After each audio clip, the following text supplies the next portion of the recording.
Hello there. Greetings.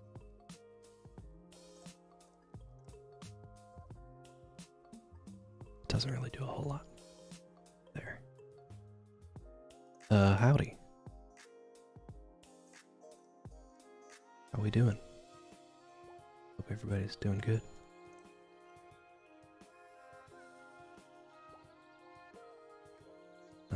I'm gonna draw some stuff.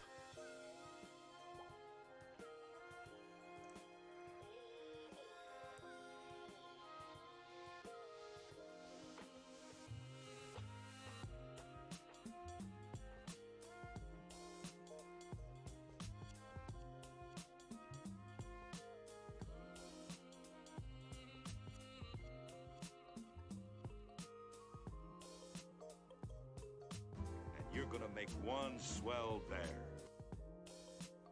Andy, hello. Thank you for the follow. I appreciate.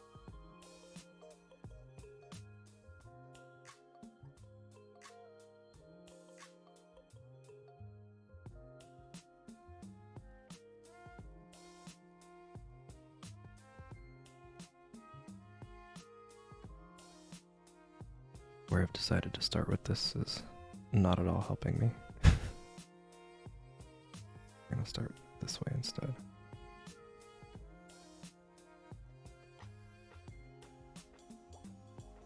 Oof. Calamari. I've been well. How about you? Tizzle and Silver, hello.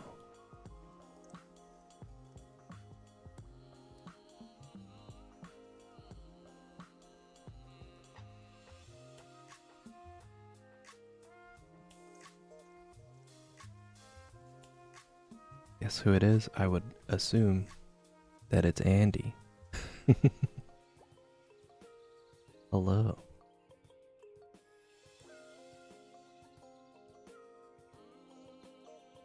Someone named Andy's drink isn't Andy. I just don't know what to believe anymore.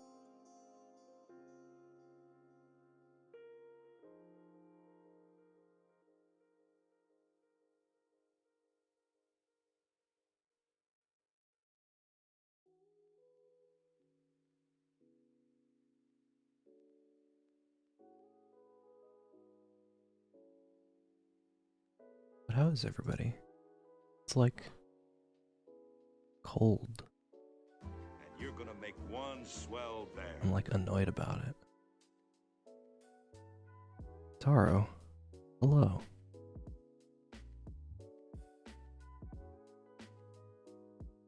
Welcome to you. I hope you are also doing well.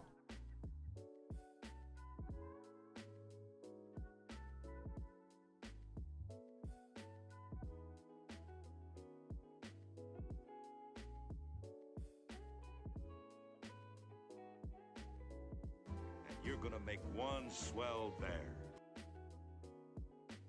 Born to be Wild. Is the SKT like an SKT T1 thing? Very limited knowledge of League of Legends. Pro teams.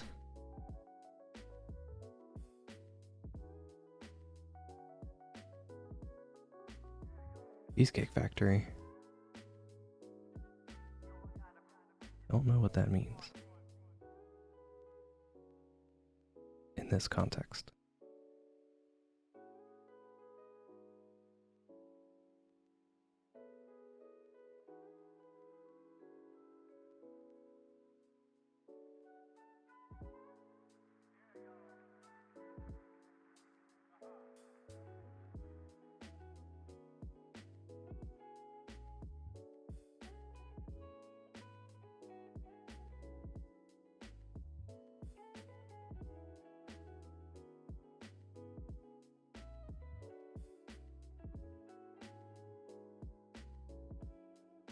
Popping in for a minute. Well, thanks for stopping in. You have a lovely day.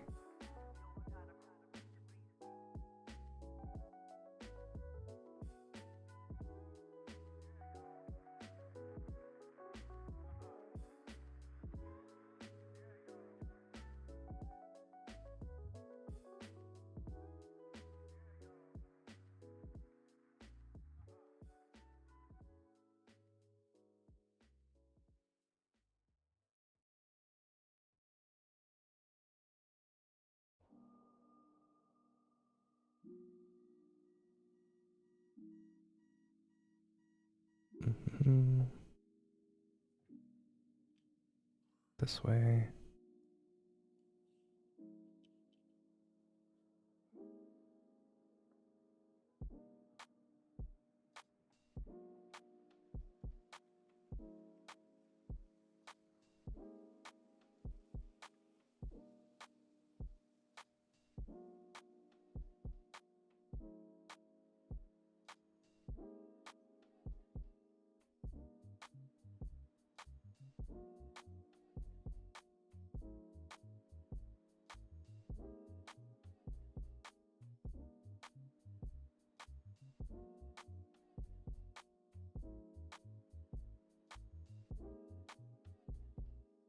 Today we're just drawing a Kai Doodle. Gonna be floating in some water. Wanted to practice some water stuff.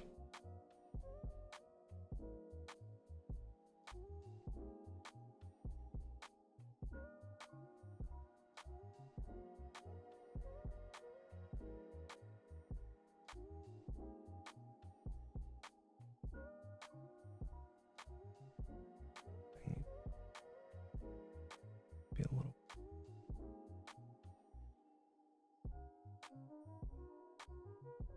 Water stuff always cool. There's a technique that I saw I had seen it before, but kind of forgot exactly how it went. So I'm gonna try it today and see how it goes.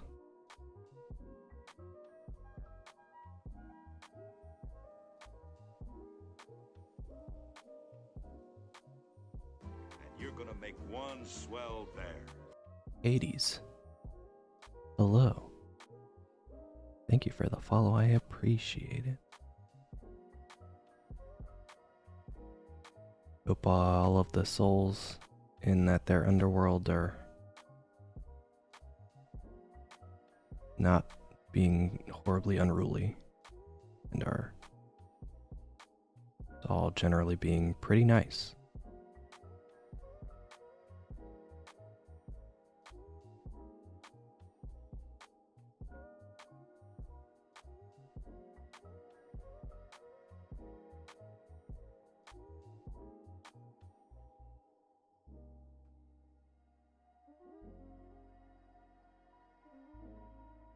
Sort of looking at a watercolor painting this time around as reference. So there's like an effect that's going on here with the hair. I'm gonna try and do my best to recreate when I get to that point. So right now it just kind of looks really goofy, like he's going Super Saiyan or something.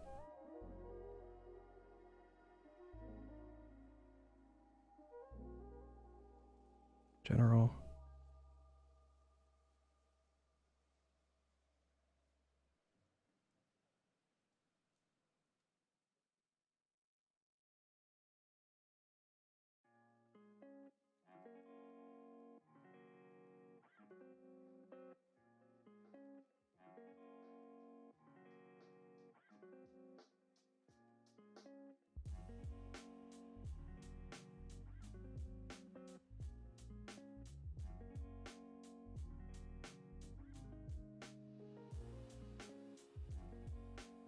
Something like this, I guess.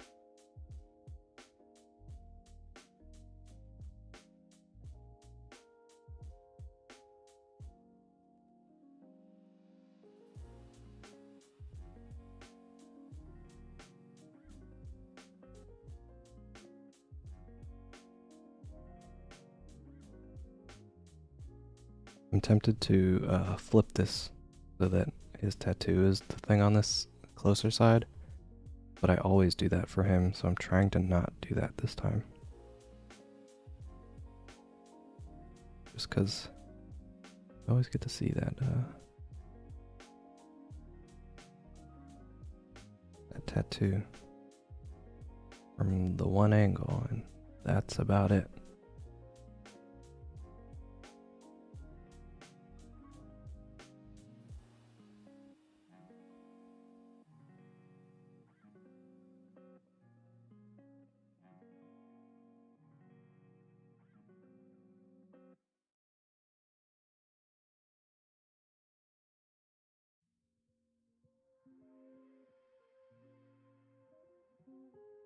Like this, I think.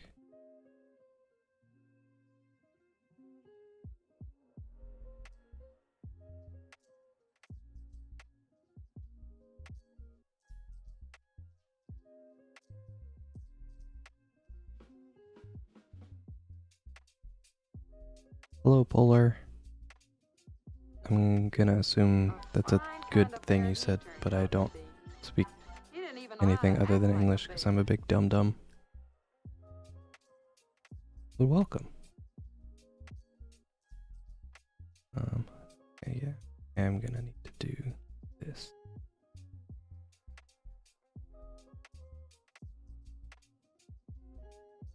A little bit.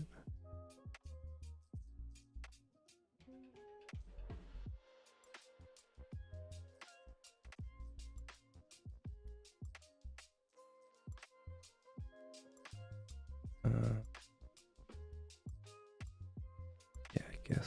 I guess that's fine. Let's do a little, just to kind of fill out this space a little more, you know. Also, turnip. Hello. And thank you. This is what's throwing me off.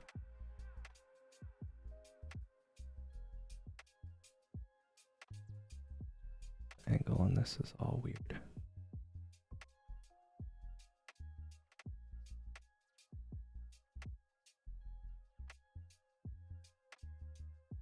Year and a half? Sounds so much longer when you say it like that. Okay, now do I want to be extra about this? Maybe just a little bit.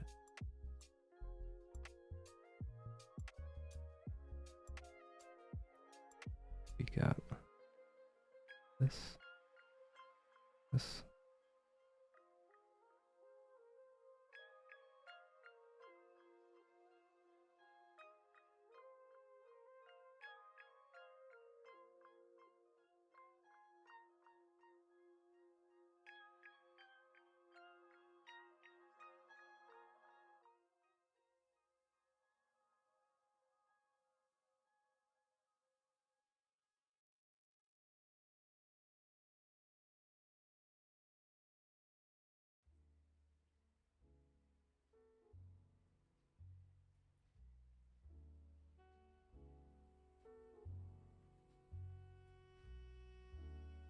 Right now I'm sort of drawing which areas are above the water. Or like making a note of it. So what I'm trying to do here, sort of make sure that these all sort of follow the same sort of perspective. That makes sense.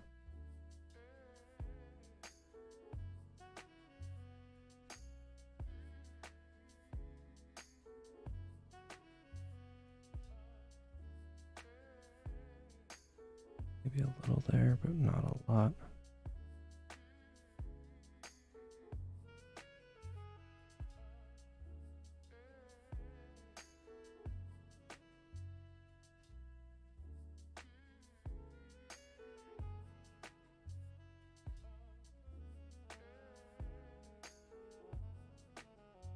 I think.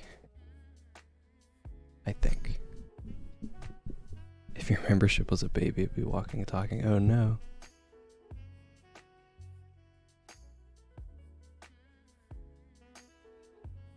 Okay. My question about being extra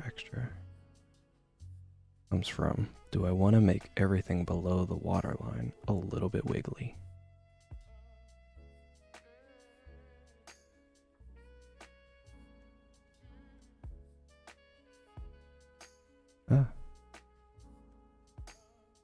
I could just do it like this.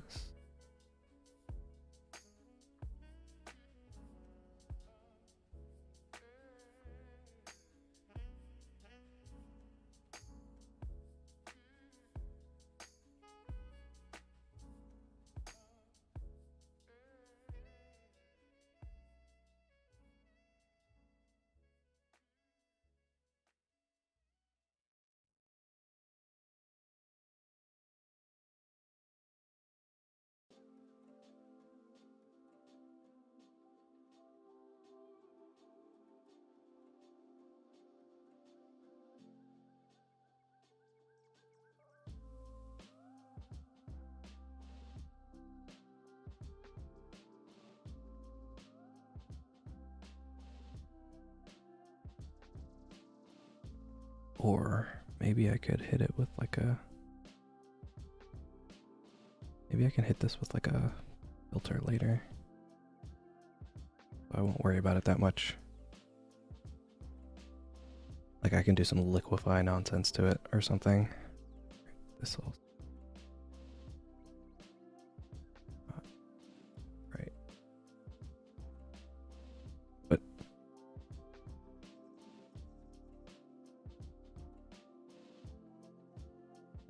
Oh, I was on the wrong layer.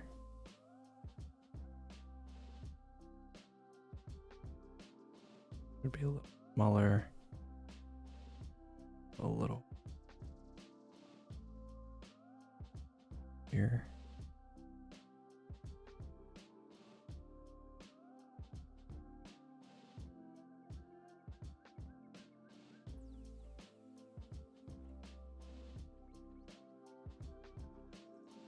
Yeah.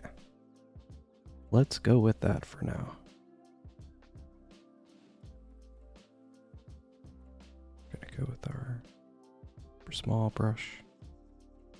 Turn that down a little more. And what I think I want to do here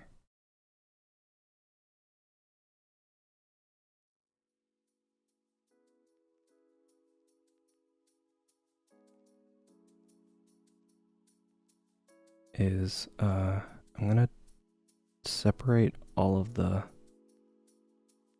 stuff that is below the waterline onto one layer.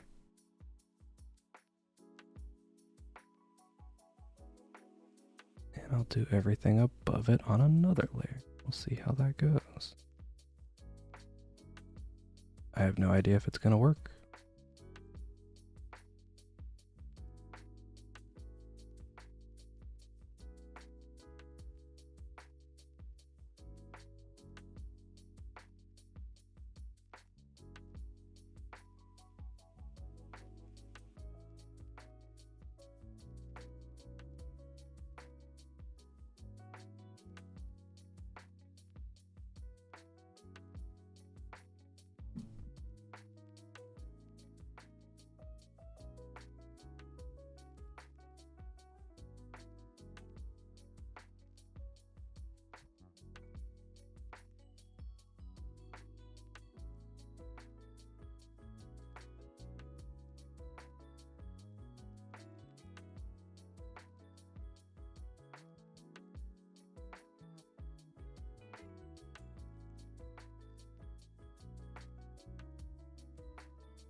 I'm really like nervous about this hair.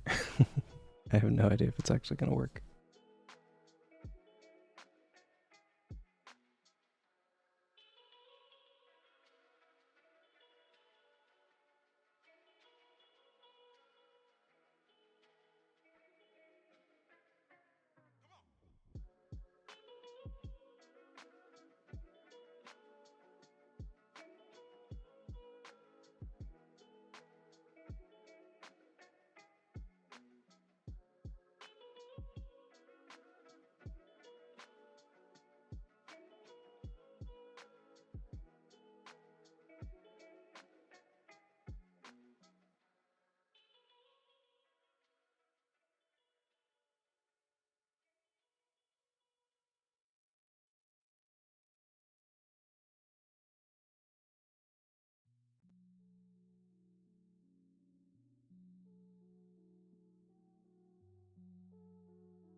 How is everybody? I guess I should ask while I'm in the fun line art portion now.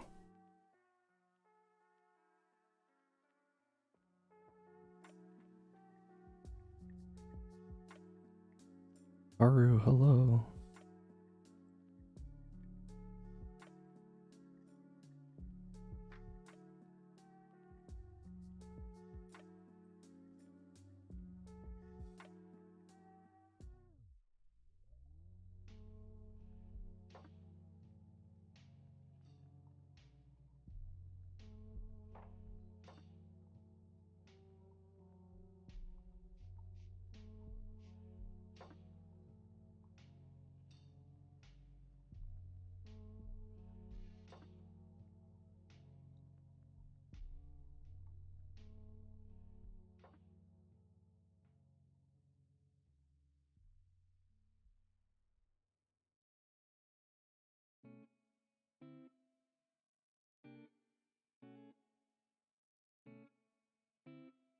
Caught in a YouTube hole?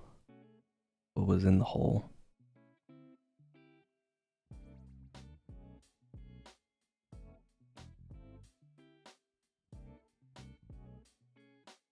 Something fun, I hope, at least.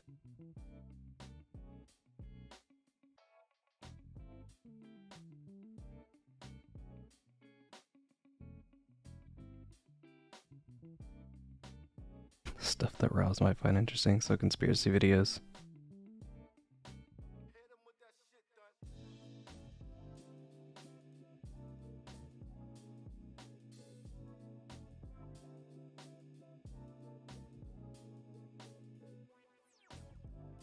Aliens.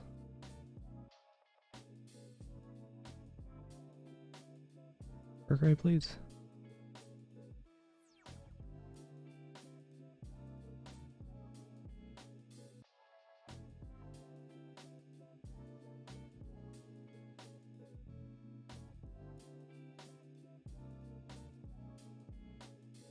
I love a good close encounter of the something kind.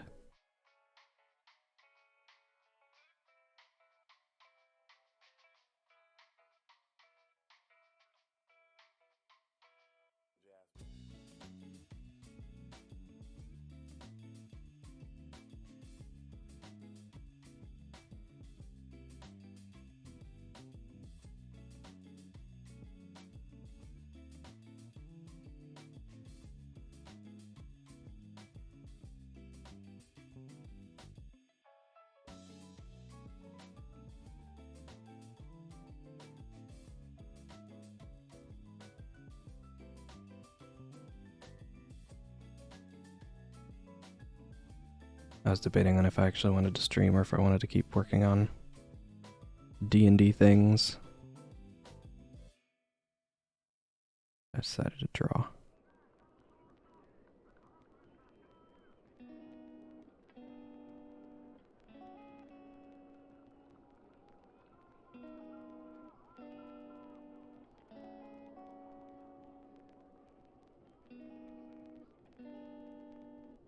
Oof. I've been like,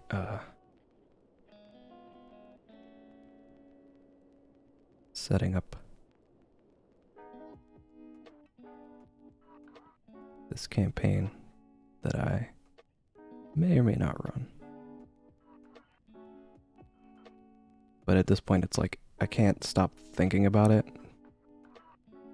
So, just sort of like making the thing is sort of helping me to get it out of my system, I guess.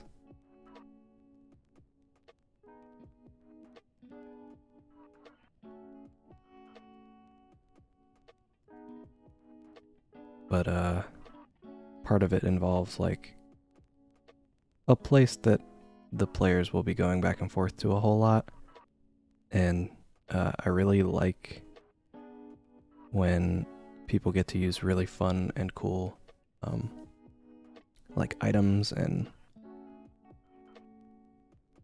stuff that might solve problems in fun ways later. So I spent a lot of the time of like building this place out, putting together some vendors that will sell such items to players. And then I like fell down a hole of, well, let's think about magic items. But it was really fun because I'm doing it like sort of based on a module. But the module is like more about places and not necessarily about any particular story. And one of the vendor, yeah, that's fine, whatever. One of the vendors that is in said module is designed to be like kind of a jerk in a like mysterious way to the players. So she like sells you items, but they're all like, there's a catch to like all of the items. And I wanted to like fill out her shop specifically because those items are fun to me. Where it's like you can use it and a cool thing will happen, but also a bad thing will probably happen as well later on. Or like this would be really good except for this one thing that makes it not very good. Or not as good.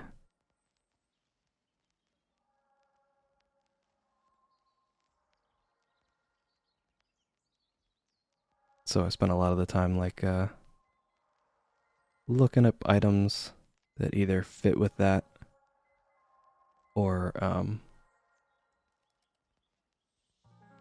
like altering other items so that they would fit with that. If that makes sense.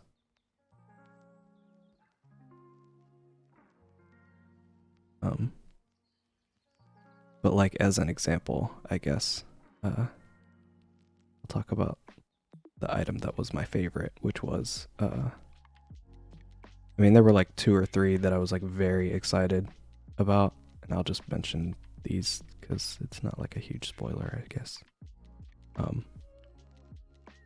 But this vendor is like not super nice at first, and the more you get to like know them, because you have to come back to this place multiple times, she'll have like new stuff for you, so she doesn't give you all the good stuff right away.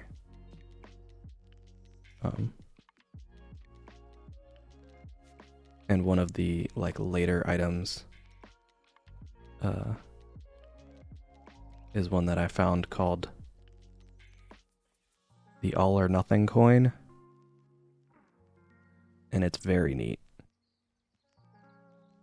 It's basically like once per day,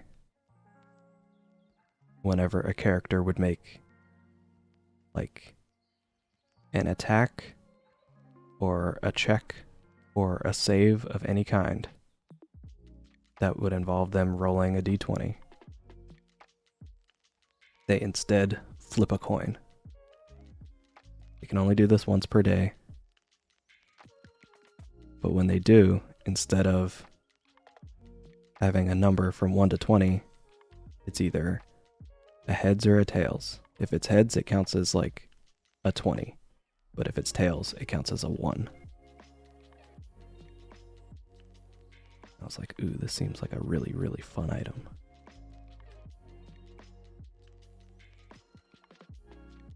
Sorry to anyone who doesn't really play D&D if this is boring you, but I thought it was super neat.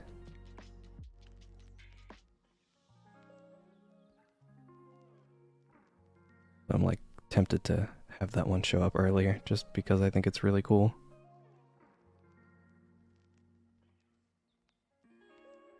Also favorite, hello, welcome.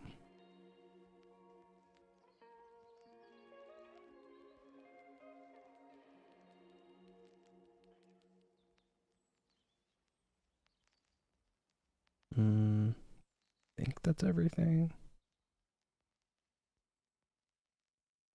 I think that's everything.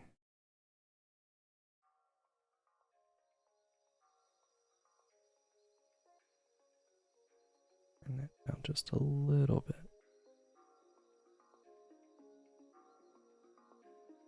Do the other one.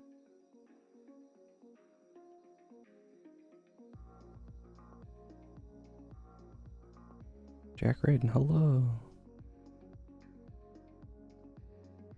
I forgot about his, neck stuff.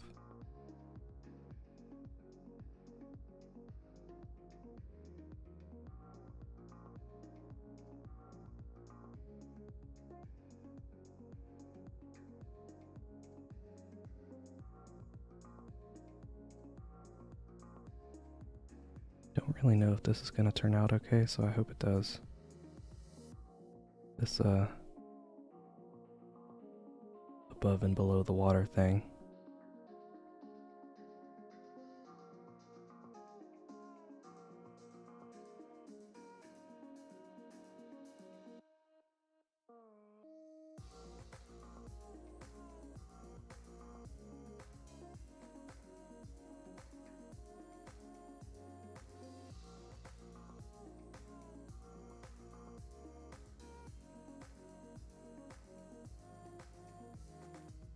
Spending a large amount of time on this cheek just to make sure it's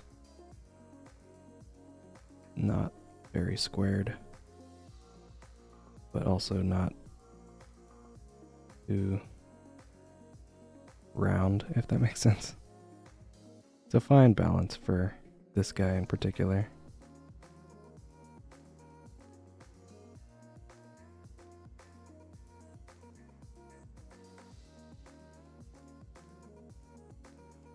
Like, it needs to be round, but it can't look too, youthful. He's not one of the younger ones. Rose, hello.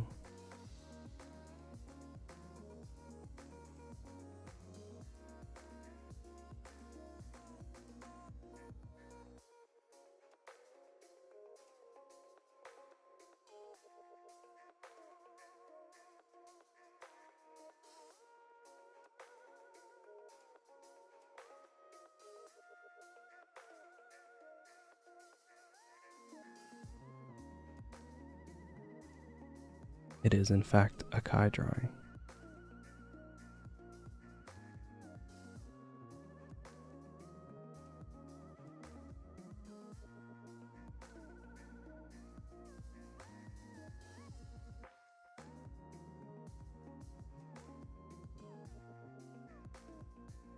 Ah.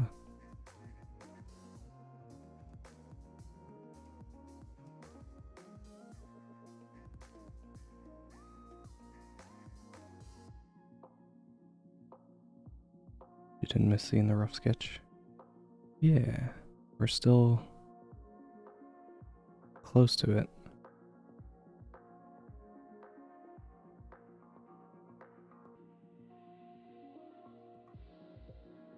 Just want to not have this. There's one little point on this little curve. Okay.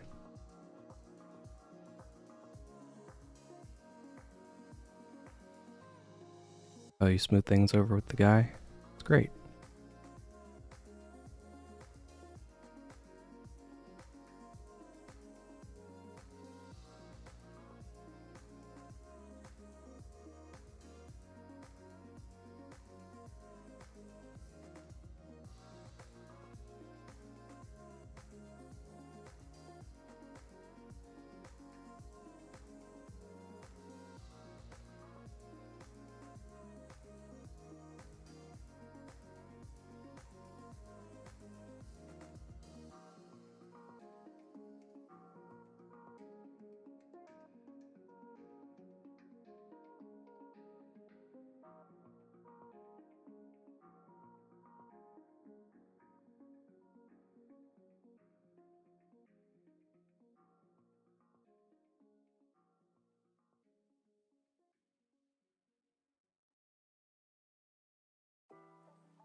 In a few weeks you'll be okay again.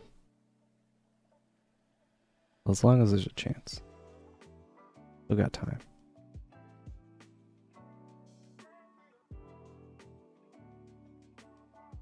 This hoodie sleeve is throwing me so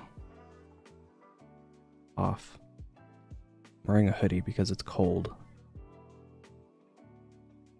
And it's been so warm lately. And now it's cold. I'm not used to not used to this hoodie again.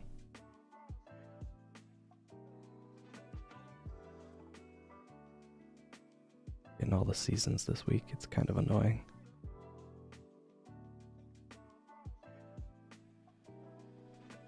It was like summer the last time I streamed, and now it's fall again.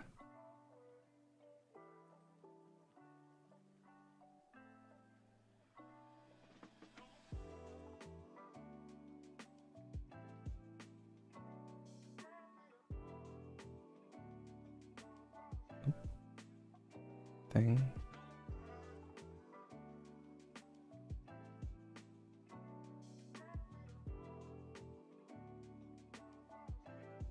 Keep loose. I always make really heavy marks, so I understand.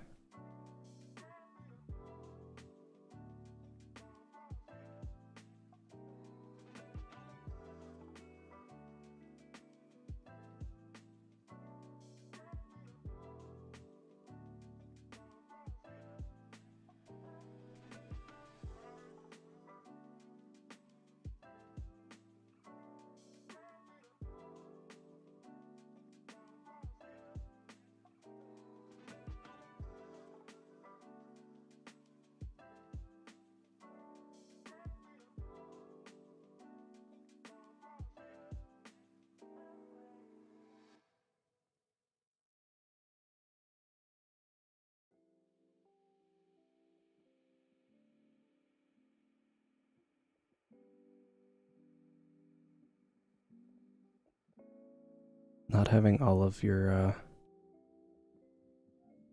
line art stuff on the same layer can be kind of tricky.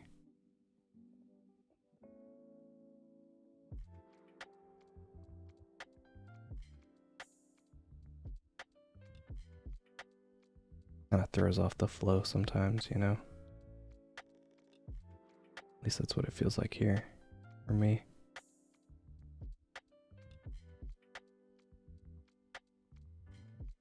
These curves probably wouldn't have bothered me so much if I just did them all at once, but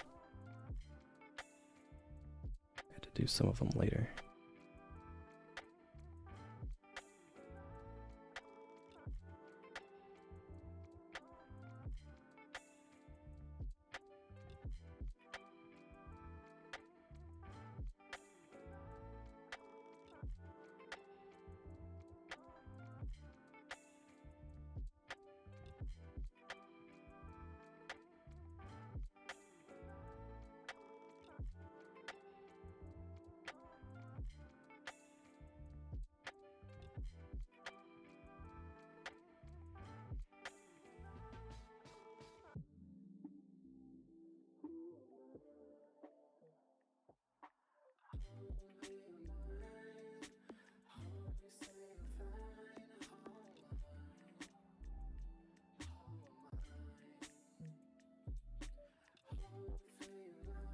Trying to keep these a little simple.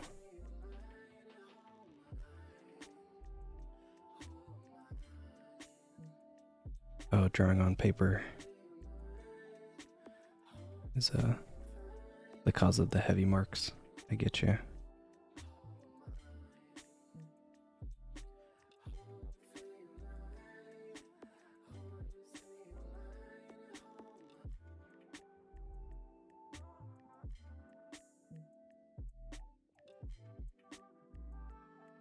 You could maybe try messing with different like weights of the pencil, of the graphite, the lead, whatever you want to call it.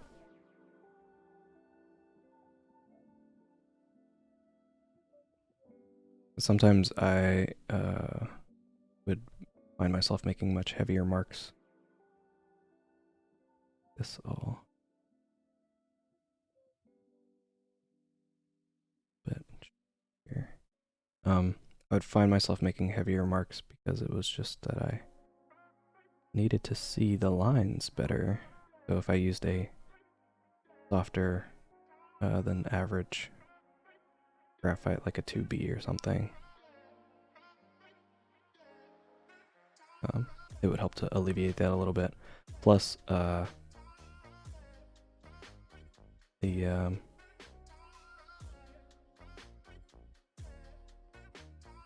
lighter or softer densities like wear down faster, so it would kind of force me to chill a little bit if I wanted to not have to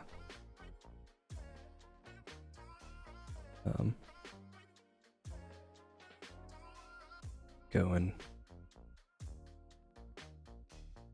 sharpen my pencil all the time, you know? This above that, like, kind of this goes.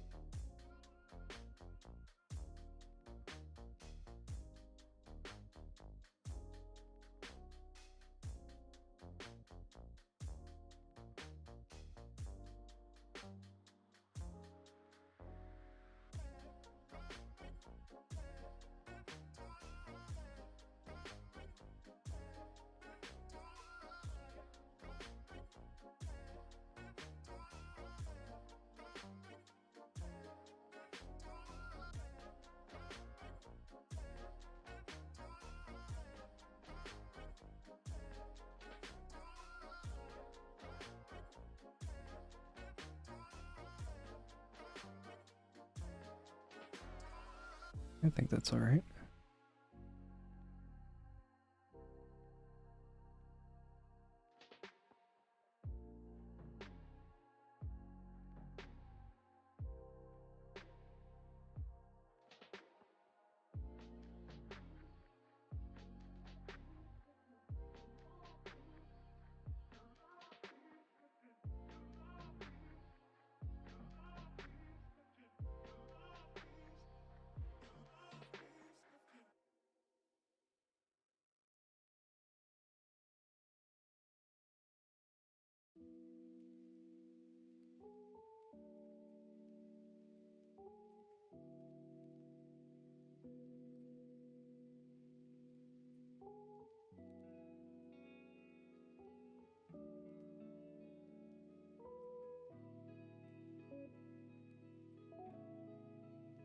Yeah.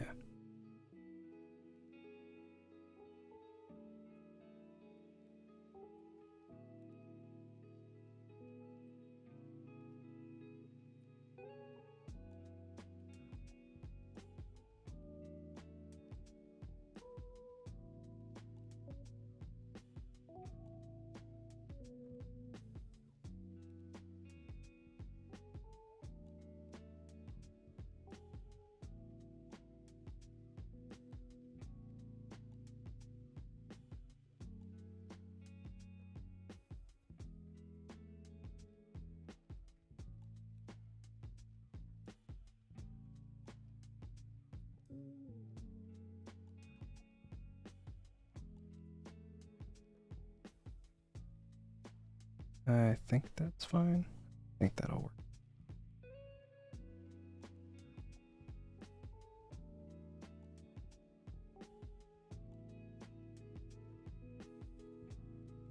It's like, it's there.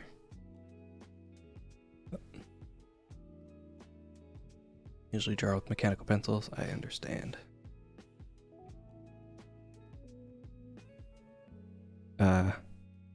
Drawing with mechanical pencils is good for when you want like very clean lines. But if you want to get like variation and stuff, I would suggest using a traditional pencil. Because with the mechanical pencil, let's swap to this so you can see my hand a little better. With a mechanical pencil, you really only have like just the straight down of the tip, right? In a lot of the same way that like digital drawing is. But with like a traditional pencil, you have like this whole area of the tip that's here.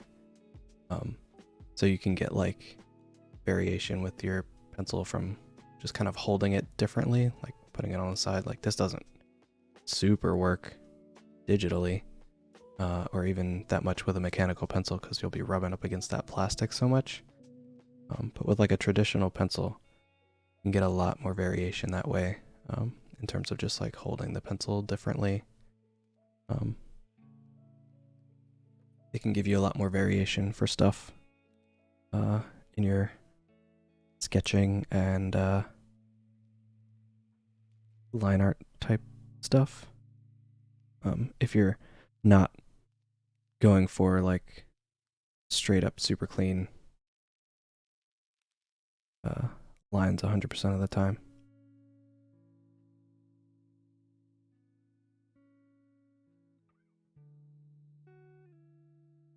Come further down.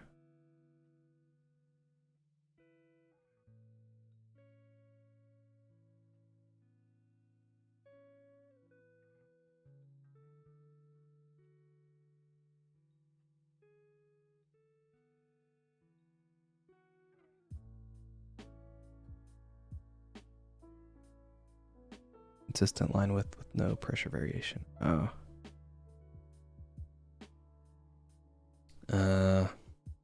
Yeah, I don't know. That one is much harder to do in the physical space. That's like a more of a digital quality.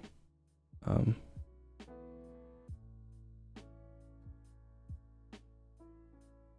little harder to do because just sort of like by nature of the fact that you're a human person, you're not going to have 100% consistency.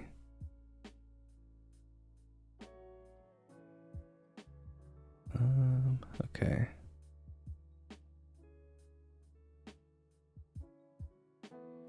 I'm going to put these in before I get too far away from it. And like forget.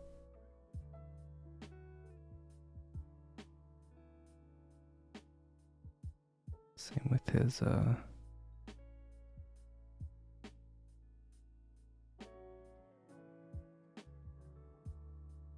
tassel doodads. What are these called? Drawstrings? Drawstrings, I think, is what they're called.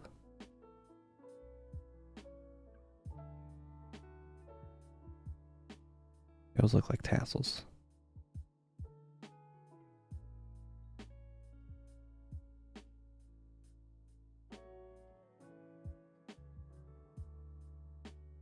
Short noodles.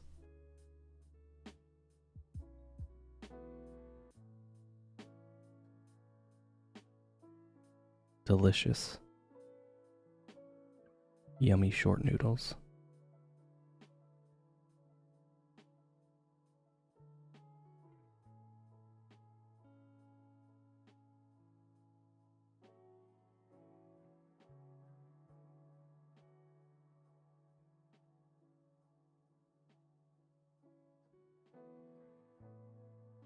That definitely doesn't sound super great. Don't take that one out of context.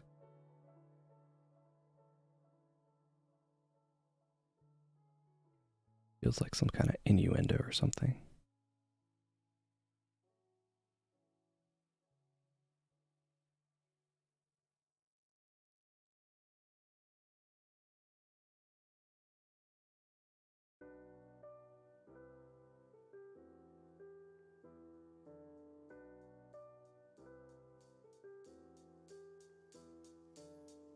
No, don't take them out of context. That's the thing I specifically asked for. No.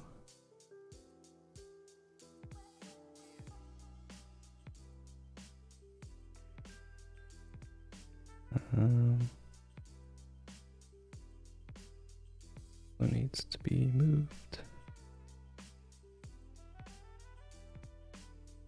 Oops.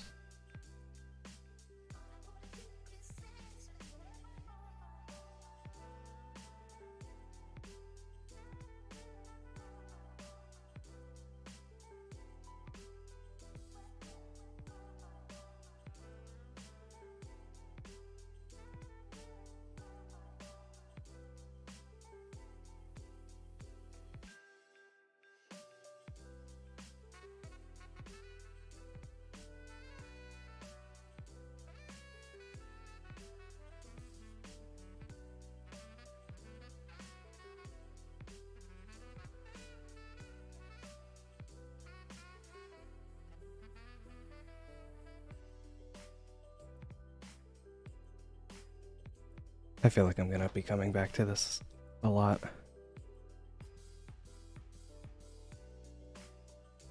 Let me just ignore it for now.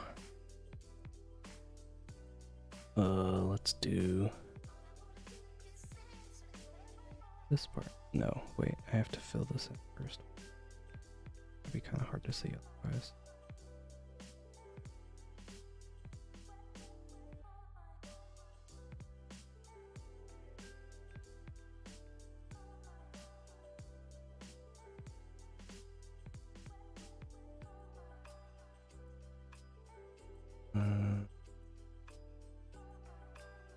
Get this color.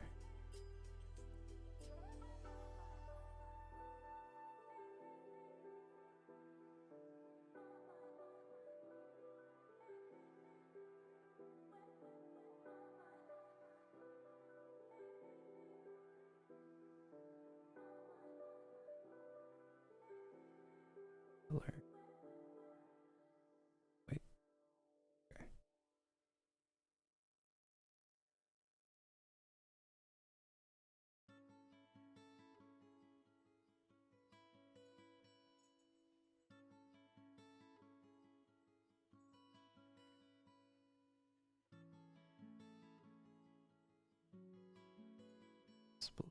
Instead, I want just a little bit of that, like, not super pristine quality of the water to show through. This to be centered.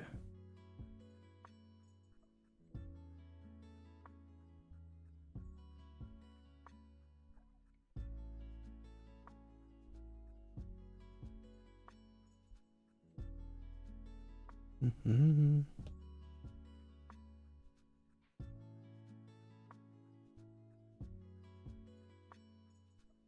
I'm gonna do this first.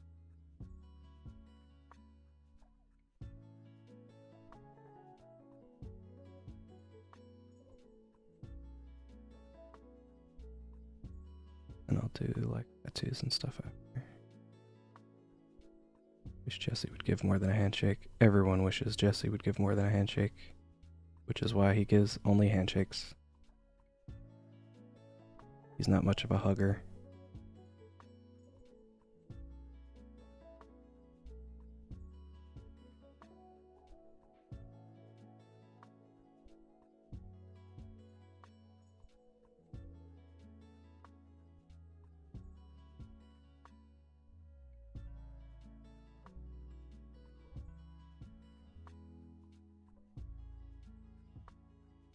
When Tank is around. No, even then he's still not. Tank is the one who hugs him.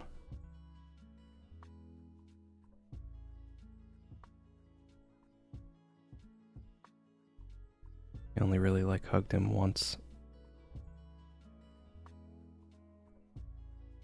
It was like a Christmas gift. It was like a never get this for me again.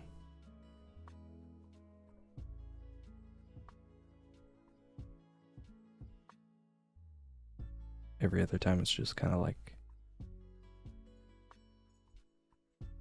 Tank being Tank. His hug dealer, oh boy. That's the thing I needed to do. Move this. And I didn't put his other eyebrow in. What am I even doing?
just get rid of that for now.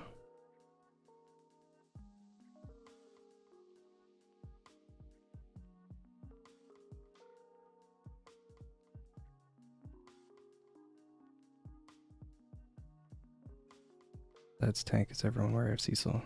Nobody really liked Cecil to begin with. The only one who wasn't like fully aware of it was Roz.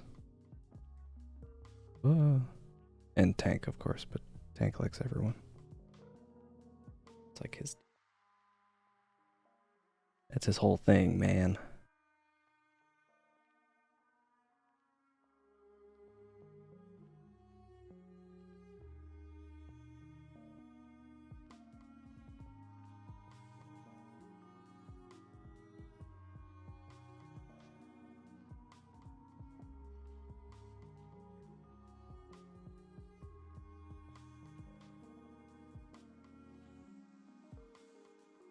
Neighborhood good boy.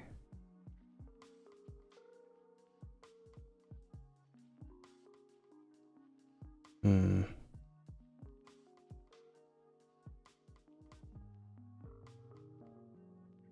gonna do this hair on a separate layer, actually.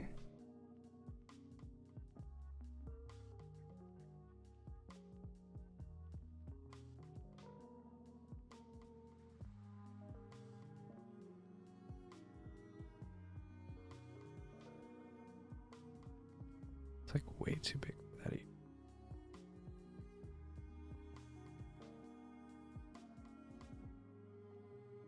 Has Junior met up with them? I haven't really found like a good story way of doing it, but for the sake of like a funny bit, I did have Tank and Junior meet up once. So I haven't fully decided if that's like real.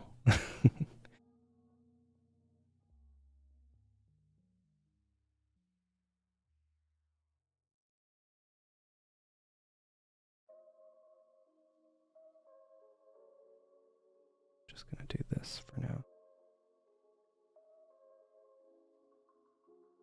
A lot of the weirdness that's going on with what I'm doing with his hair is gonna make sense later. For now, you just gotta have to trust me a little that it's gonna work out. I promise.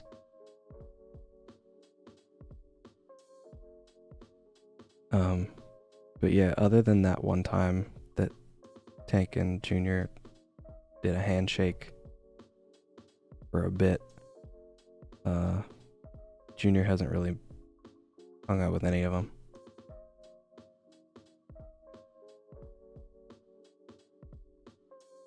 Lonesome out there in the wilds, the farmlands, the green pastures.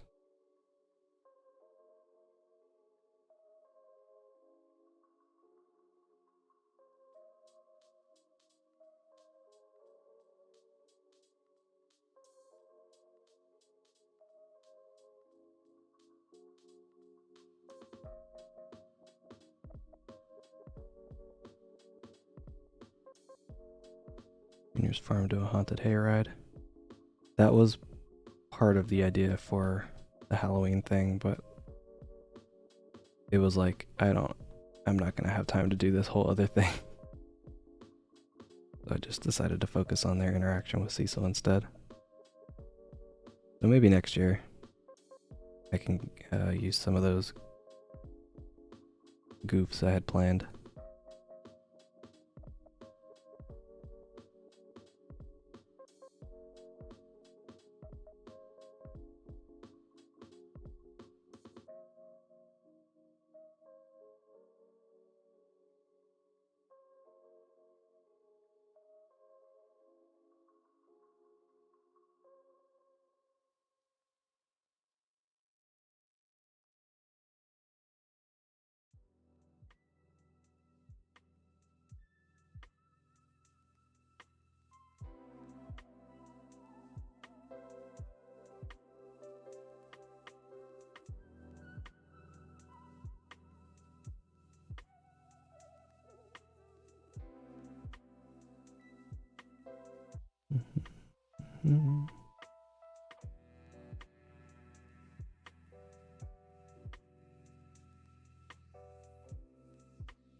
This water line's gonna mess me up later.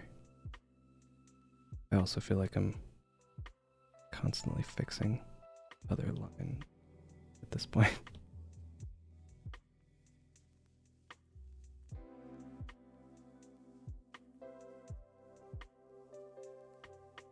Maximus, hello. Does Felix dote on Roz like treat him like a baby actually? No. He just thinks he's adorable. I started watching The Owl House recently.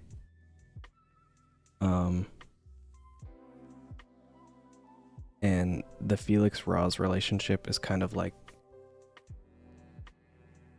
how Luz thinks of King in that show.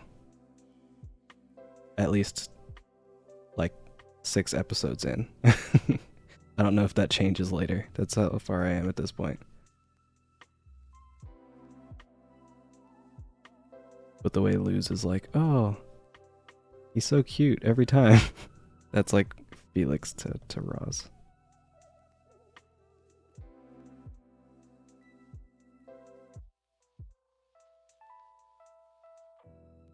Like he doesn't go out of his way to do things for him or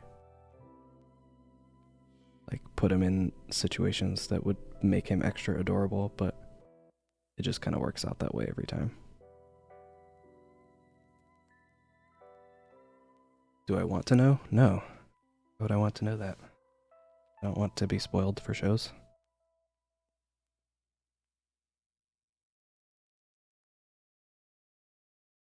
It is a Kai drawing this time, yes.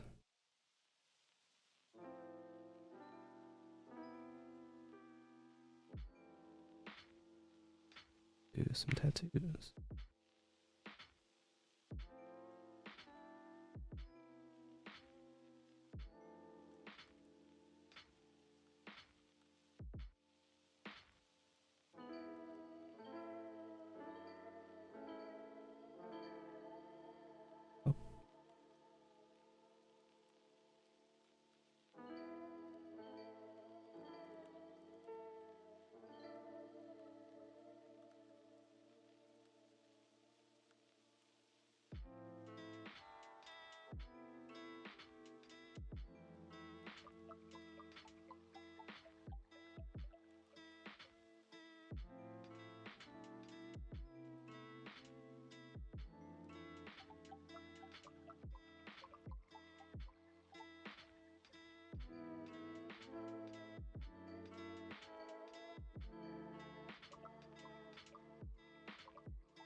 About their friendship in general. If it is something that will be revealed later in the show, do not tell me.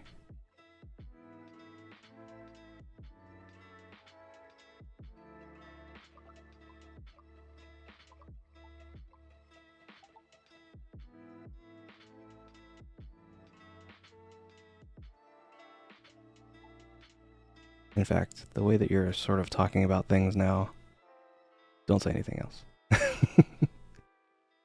I like to go into the media I consume as blind as possible, so that I can discover elements of the story in the way that those who wrote the story intended for people to discover them. It's much more narratively interesting that way.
Oh.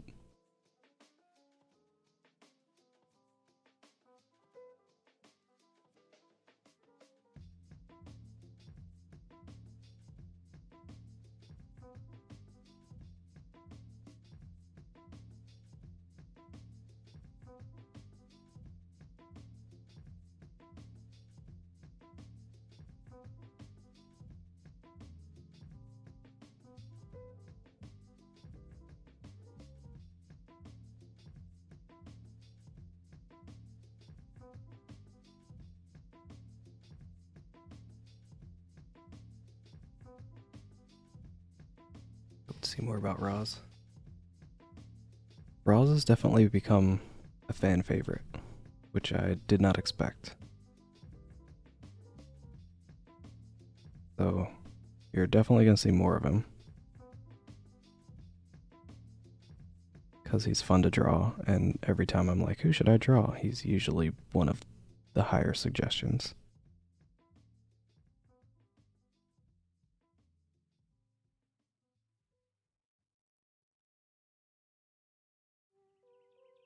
Because initially he was going to stay off on his own, like how Junior is. But with everyone being like, what's he doing? Where's the boy? I was like, alright, well, I guess I'll have him move to town. So I can have him do more stuff.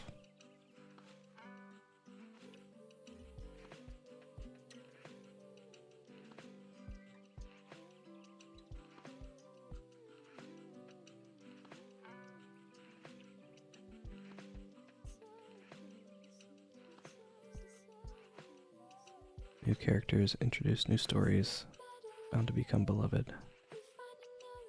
Not always.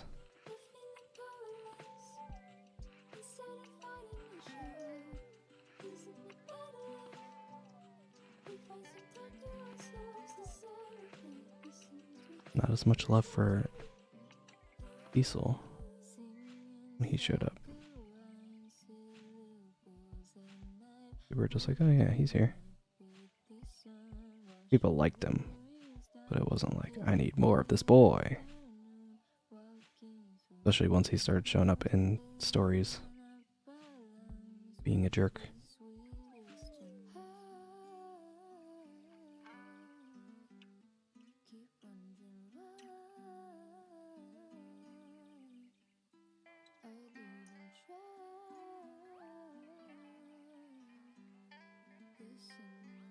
So sweet of me to do. Talking about Roz moving.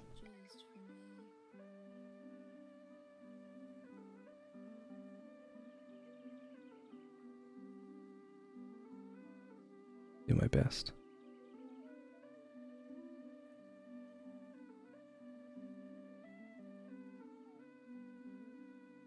But yeah, it did sort of change the general trajectory of how he was going to act and interact with people a little bit more. He's sort of started to take on more of like the I'm here to give Jesse advice type of character.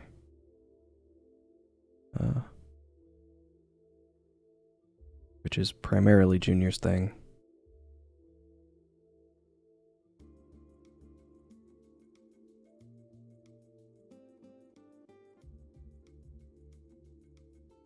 Which is why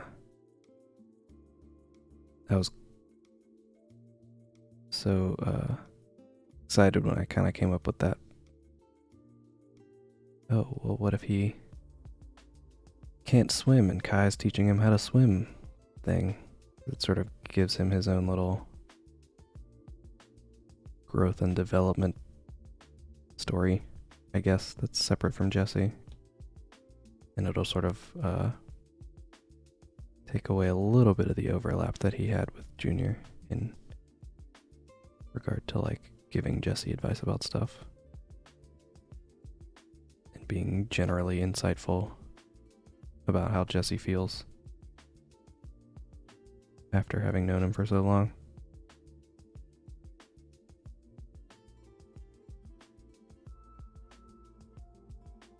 Hopefully he did not perish. No, he's fine.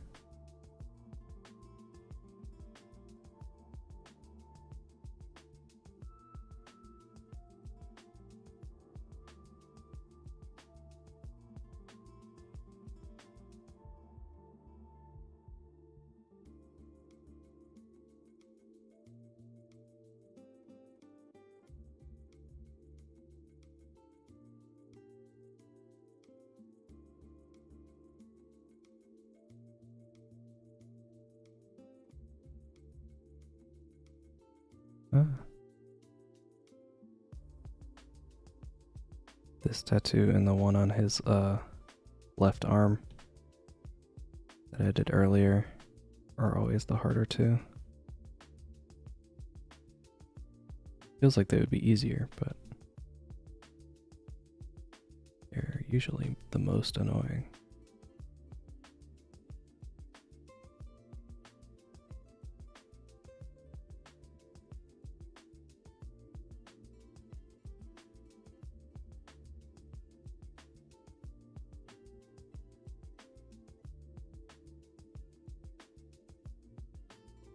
Oof.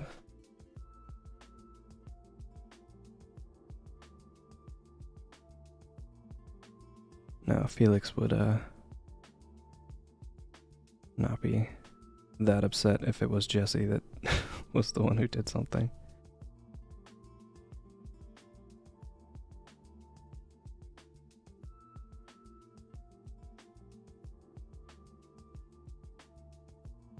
Roz has known Jesse for so much longer.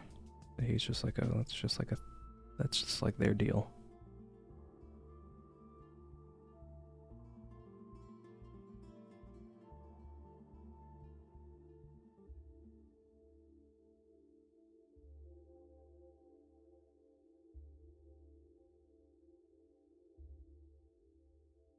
Here comes the boy meme. Yeah.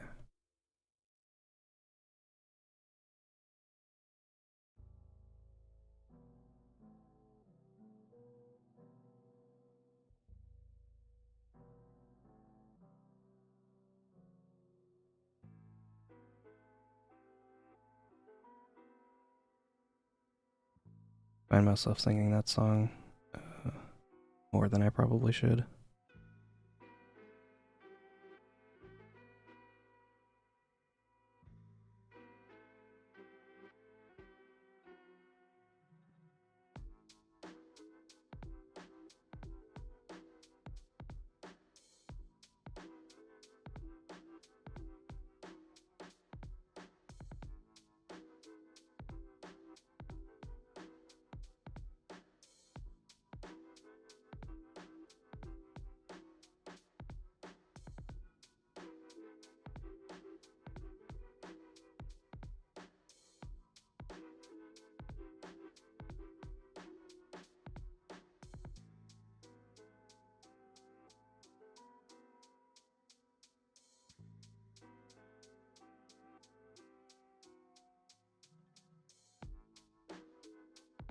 To extend this line a little bit further just because of this tattoo.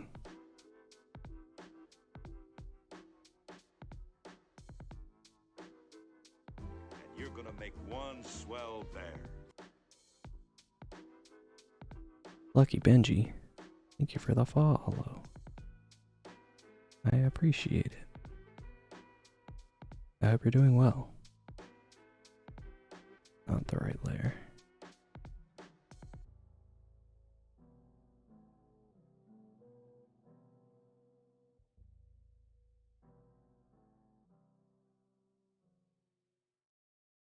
Mega Man, hello.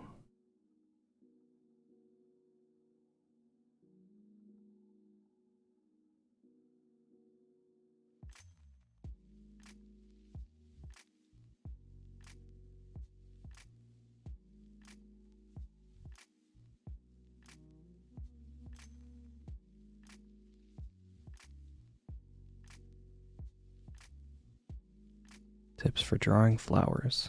Flowers are difficult. It depends on which flowers you're trying to draw.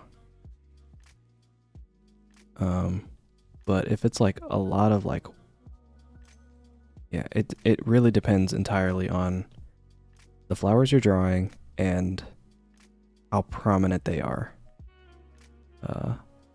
in the piece that you're doing.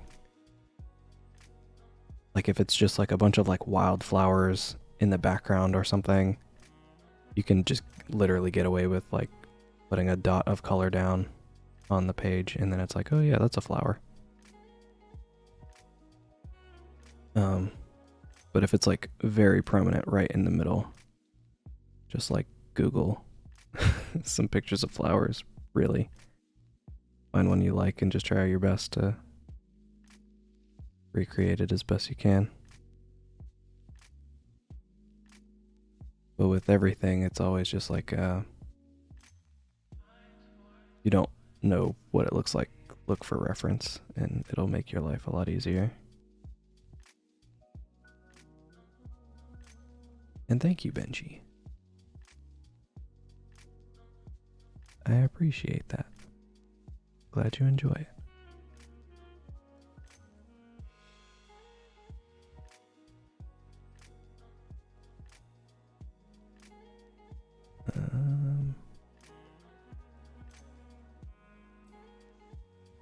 This needs to be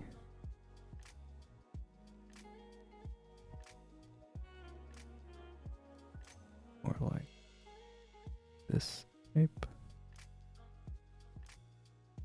Be a little more flat is what I'm getting at here.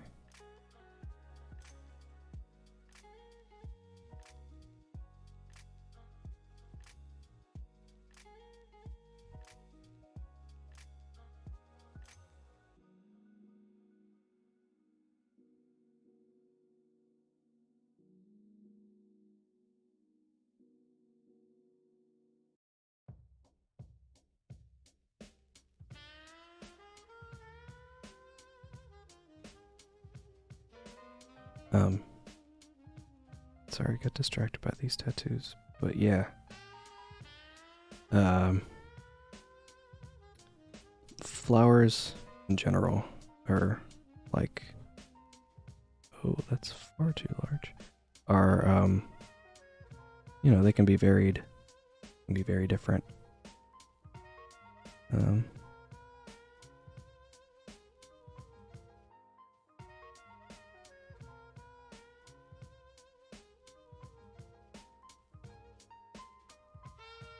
And yeah, if there's like a specific type of flower that you're interested in drawing, sort of look that one up.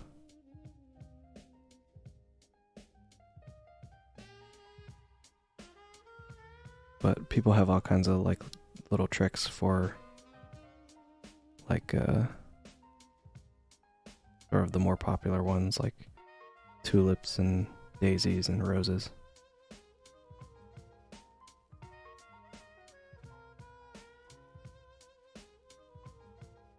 If you count like lotuses as a flower, I've also seen tips for those as well, like little shortcuts. Like here's how you do a thing. But the problem for those becomes once you sort of know the pattern for doing it, it's very like your roses are gonna look like your roses every time. Like they're not gonna vary too much because you're sort of following the same steps, which isn't necessarily bad. But if you're looking for something more specific, it's usually better to have a reference.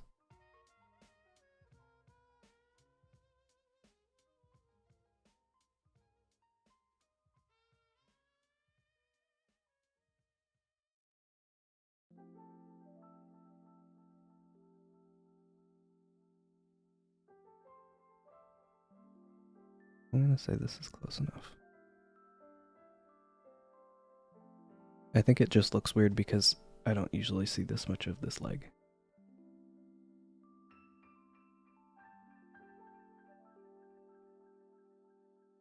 So it feels odd, you know?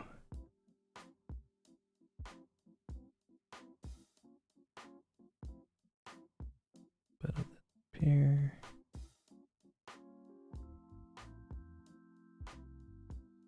Here.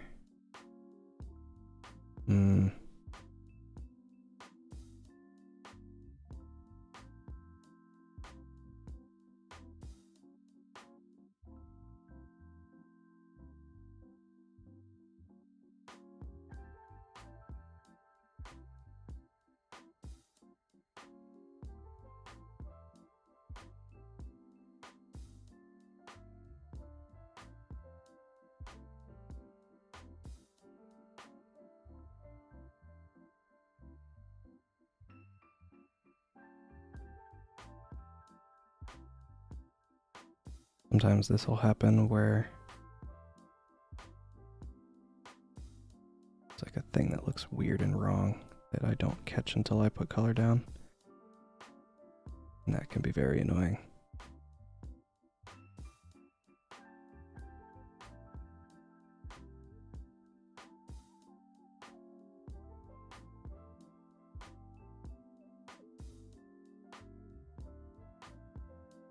Oops. Now I have to move all this stuff around.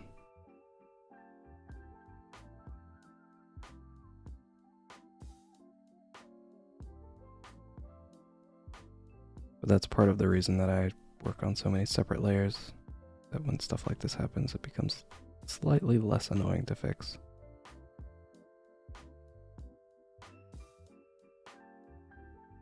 You can adjust each of the layers still.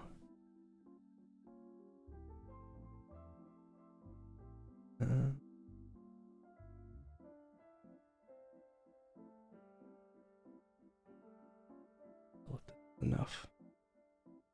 Or if I need to move it more. I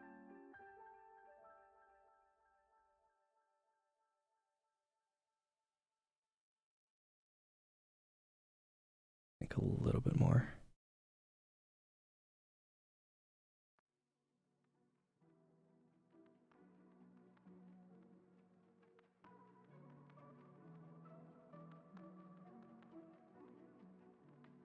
Here-ish. Kinda.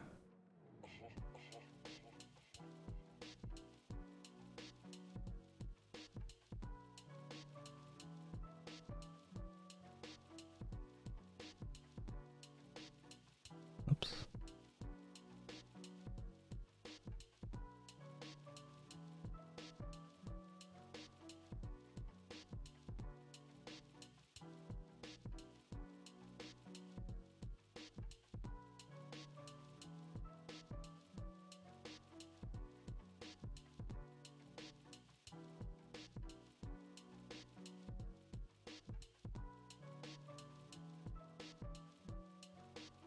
Got the disline layer.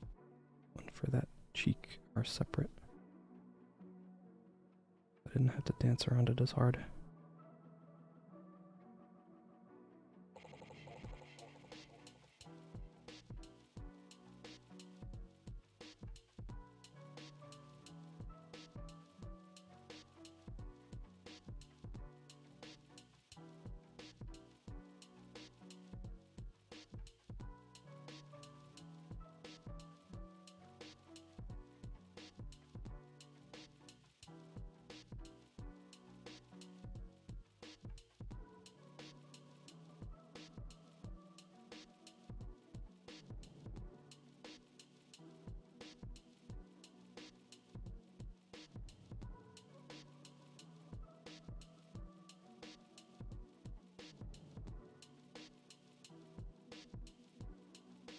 Flowers are like hands, but more annoying. Yeah, kinda.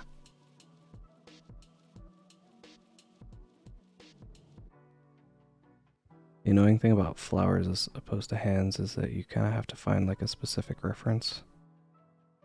You're like, how do I draw this flower? Whereas if it's just hands, you can just look down at your hands.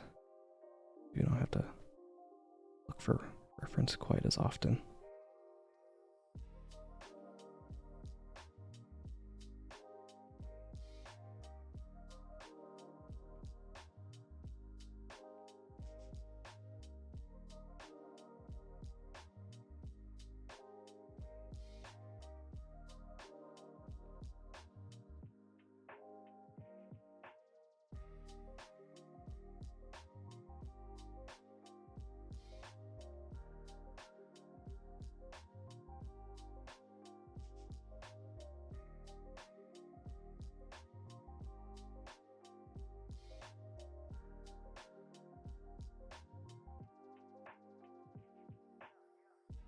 Oops.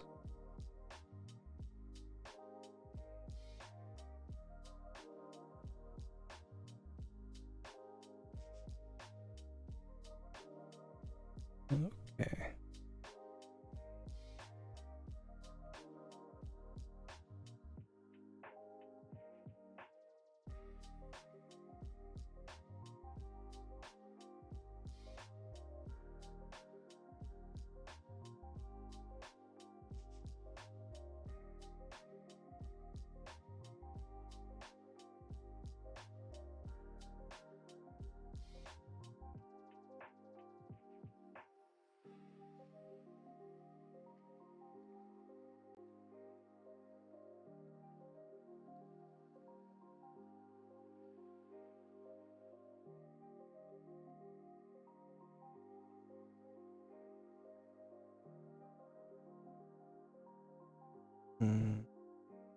Yes.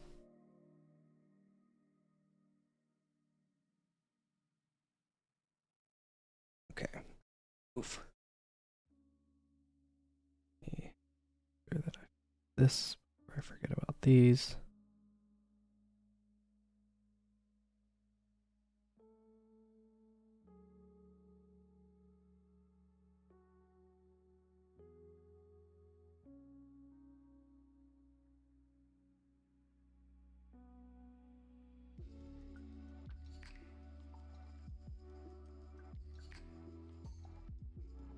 Sure.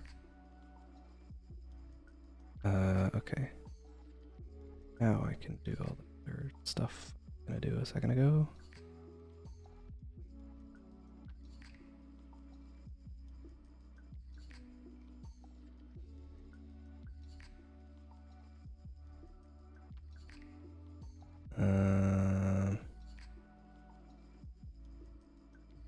Is hand too big?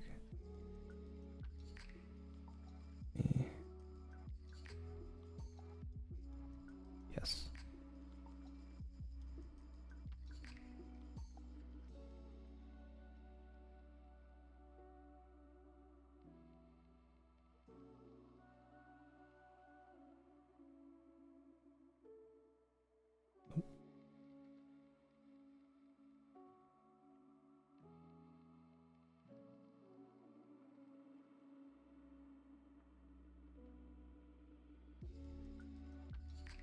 Actual hand itself is fine, just that it's a little too big.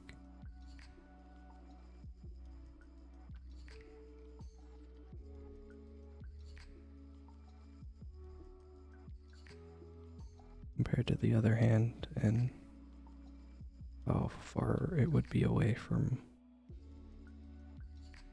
the camera, so to speak.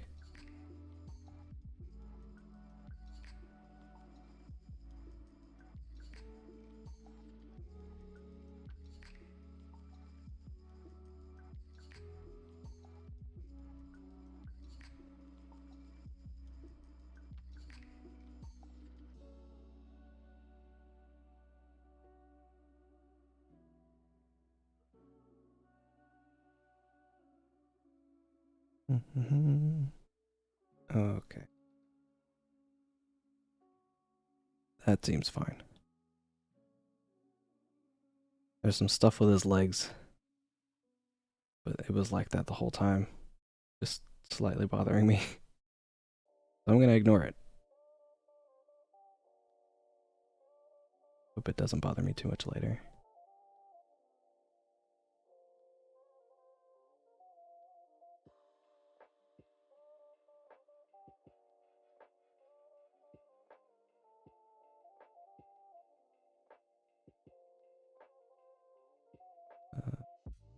This is color.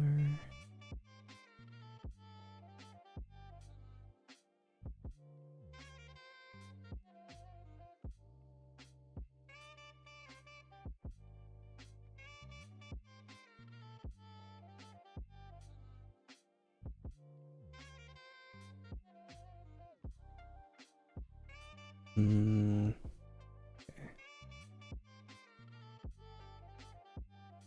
I think I usually give him like orange. shorts. Let's just go with that.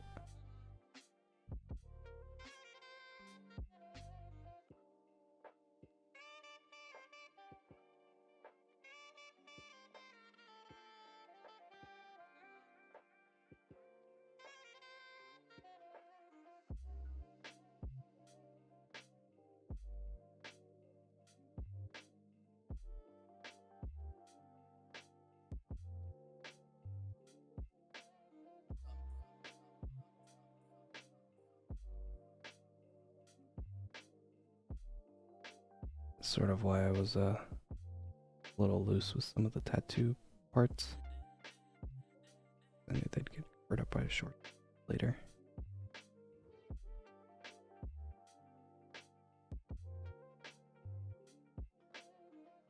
Let's do this, I guess, for these. I guess I should use the color that's there.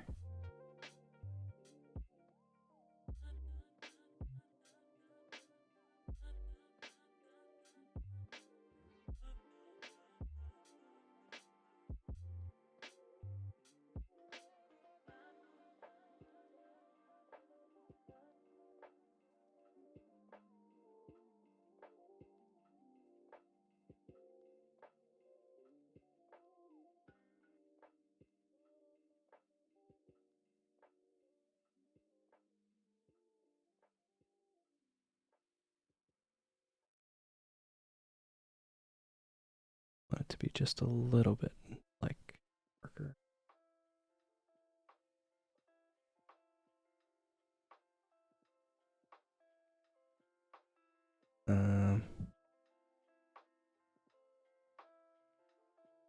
Do his hair finally.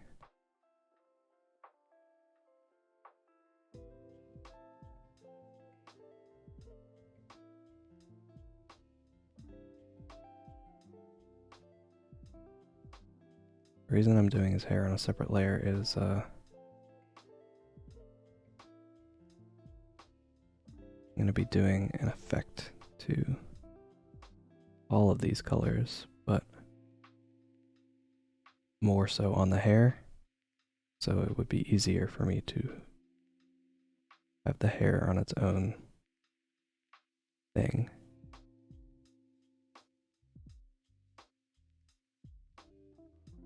But that I don't have to also be messing with like how this effect is going to affect the skin and stuff.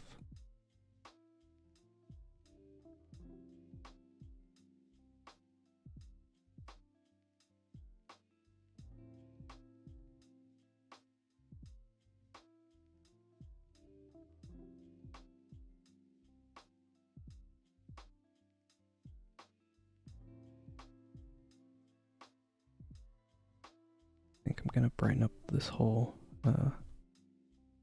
background a little bit as well. Just needed it to be a little darker than it was so that I could actually see what his skin was doing when I was blocking in those bigger shapes earlier.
Is that everything? I think that's everything. Cool.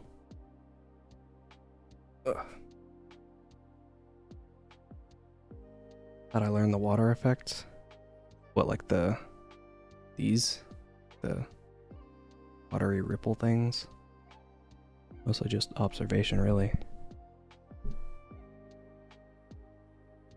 Okay, let me do that thing I was gonna do with the background. Forget about it.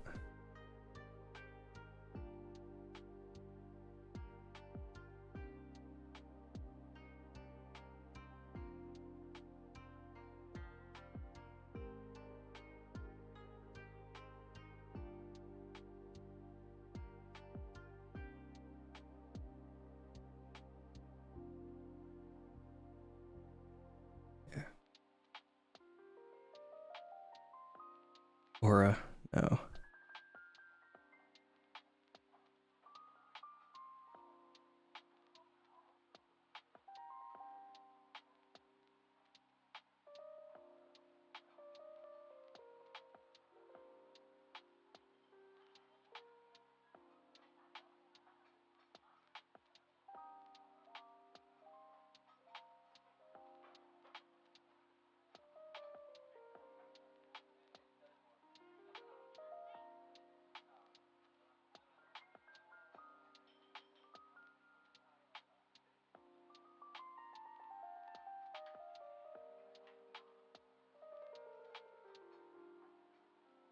Doing this twice, and I'm not gonna blur this one as much.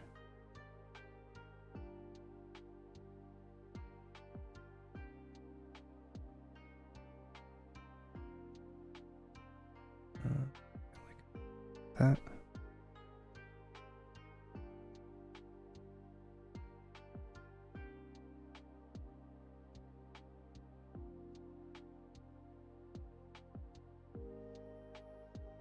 Should be fine.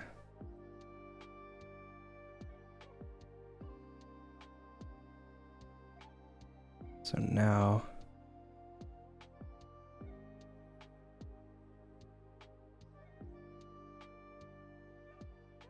I'm gonna essentially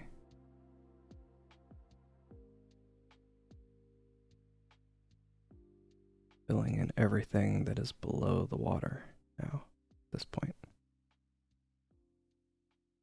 Oh wait, actually, I forgot about no,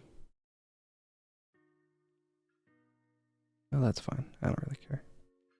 I was debating on if I wanted to make these bits darker on his hair. Let me just try it and see what it looks like actually.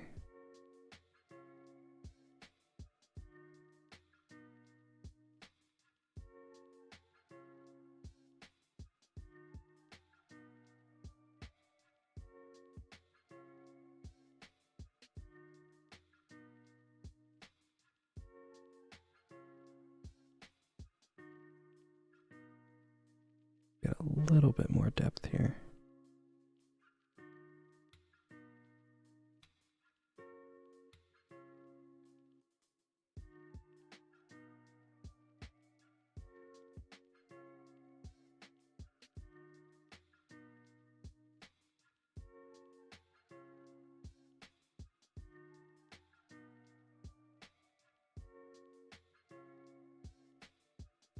Yeah.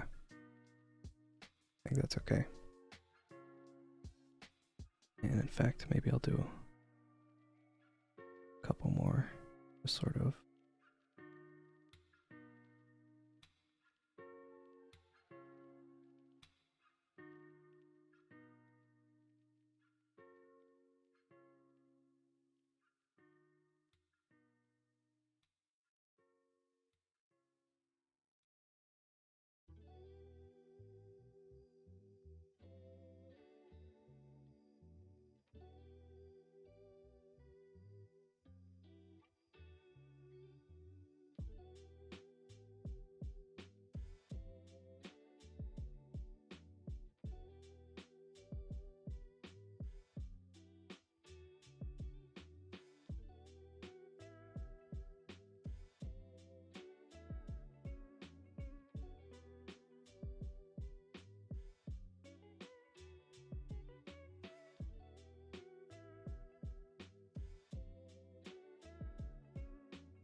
this just a little.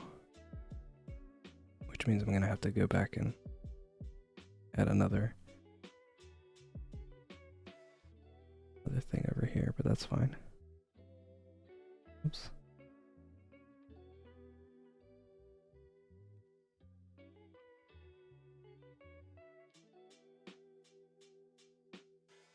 I want to give a little bit more character to the hair.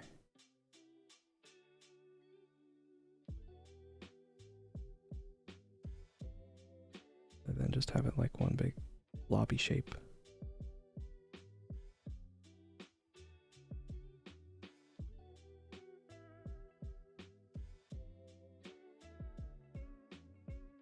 Fine. Okay.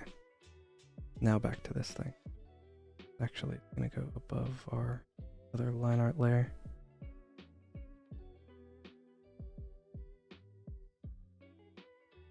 Or grouping things so I don't get super confused.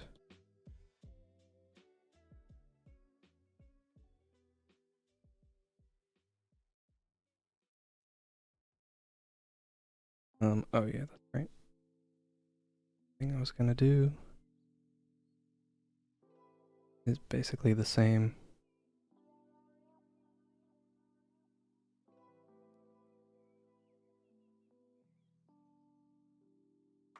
This is what I just did for the, oh no.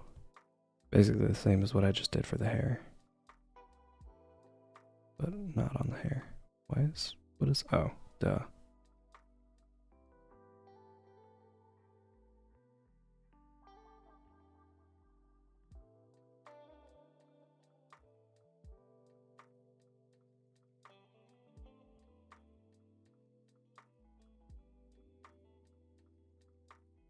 Drawing with a giant hand lifting a person into the air. Have I seen a drawing like that? I mean, probably.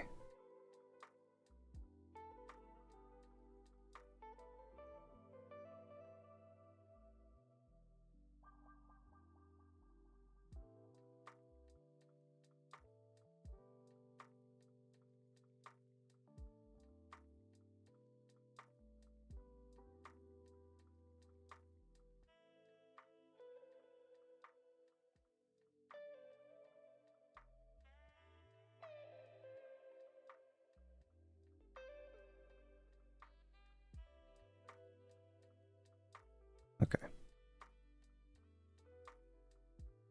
Now back to this.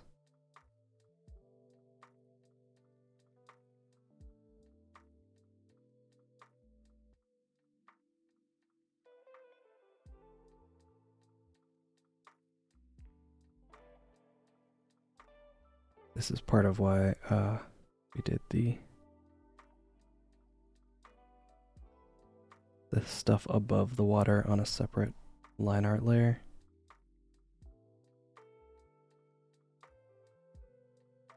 So that we could come through with this pass and not have to worry too much about lines overlapping with lines where they shouldn't be.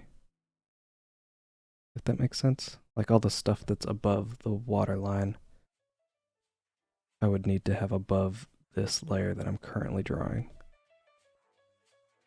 in order to sell the effect that I'm currently about to try.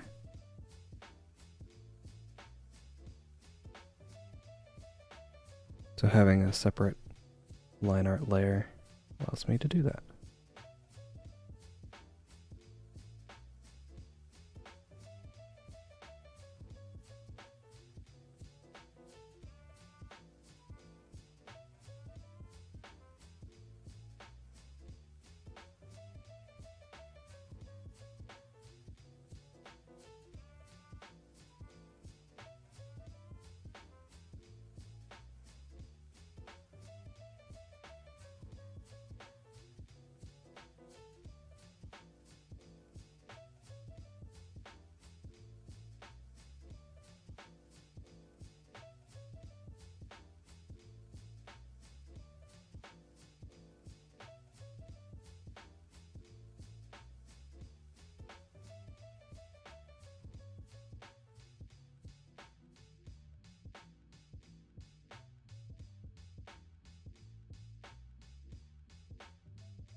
Alright, I'm gonna do this and then you guys are gonna be like, whoa.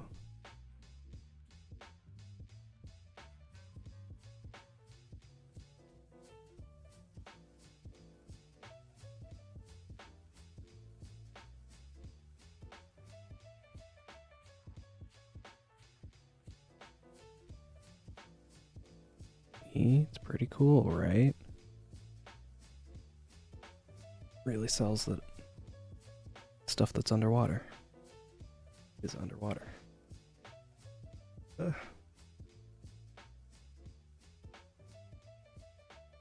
And in fact, I'm gonna grab this layer. Yeah. Select that, invert that. From there.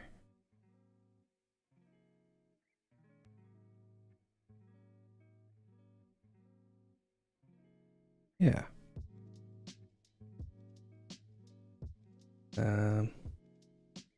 All this. Water.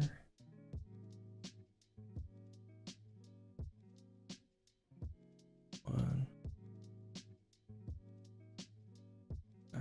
Two.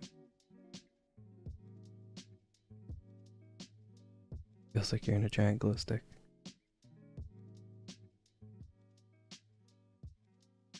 Okay, so, whoops. I'm gonna turn off the water thing for now. So that I can come in here with lighting stuff. I think I'm gonna do this primer.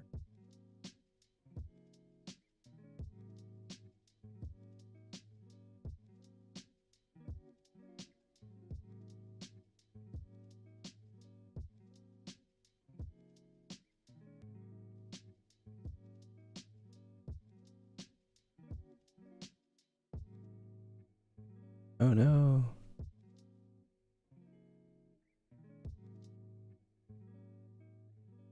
It's always the worst when you're like, oh wait. I have a thing and it's in pain now.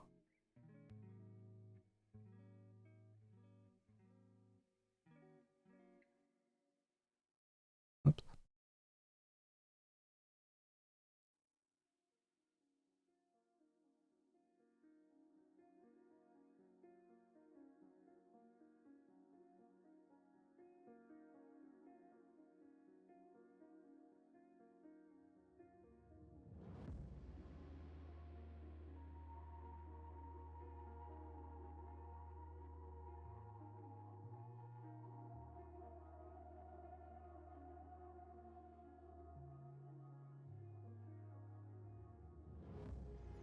I'm really just making this lighting up as I go.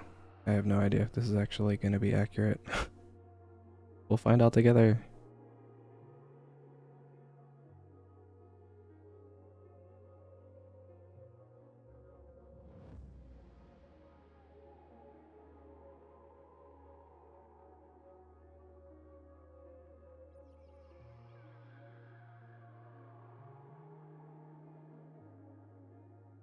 Right now we're just sort of doing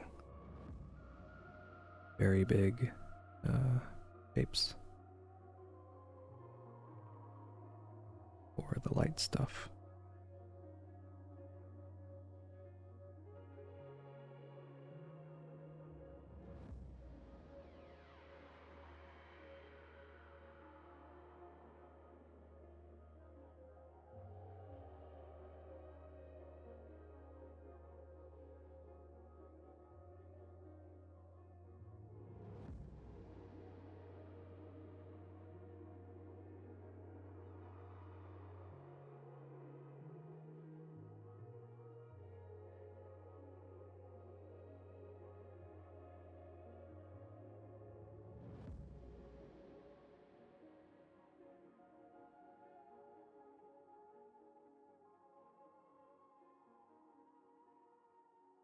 And holding flowers.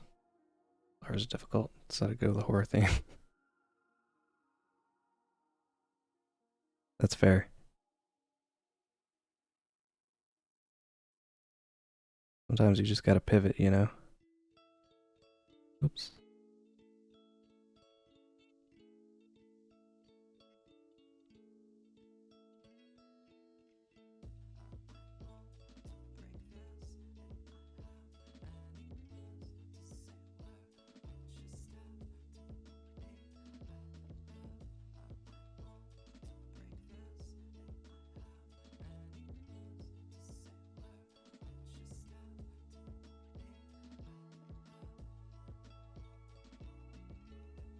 We're throwing a pool party.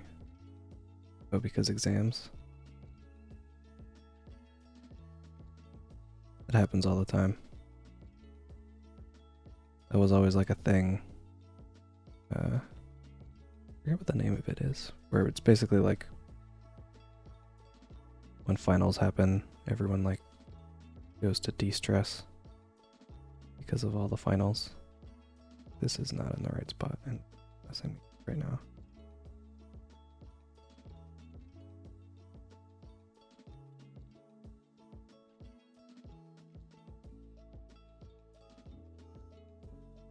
I'm not on the right layer. I'm not.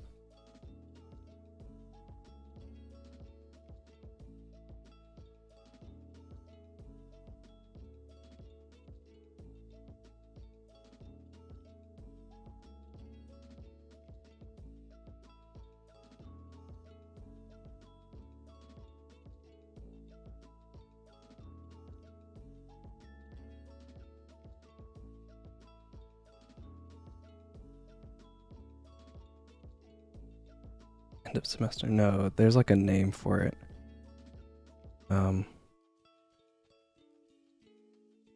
It's like a thing that would happen specifically for like de-stressing for finals. I honestly wish I could remember what it's called, but the name is escaping me.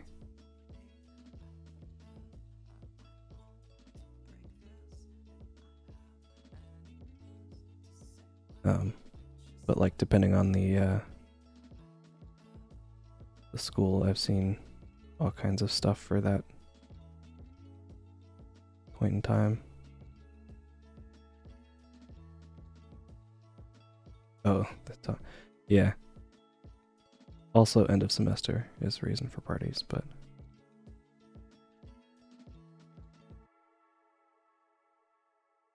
you don't really need like a ton of reasons to throw a party, honestly, when it comes to people in school.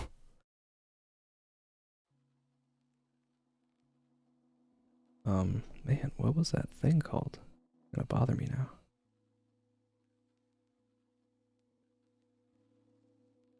Because I know at one point there was like a... either my school or one that was like close to me, where they did a thing where they would get like an old, like already sort of beat up car, and then you could show up at a certain time during finals week, and they would be like, here's a sledgehammer, beat up this car if you want. And you could just take a sledgehammer to this car, let out all your stress in a slightly healthier way, I guess.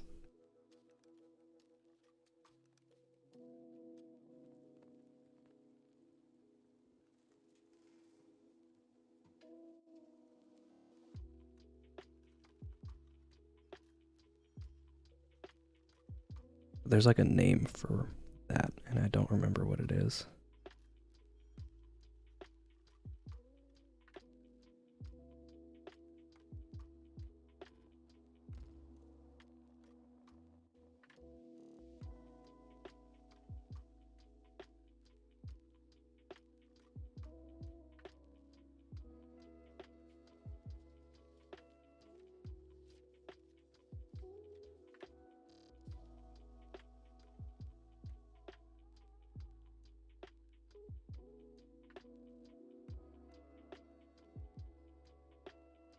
Catharsis, no. It's like a phrase specifically for like a thing you do in college.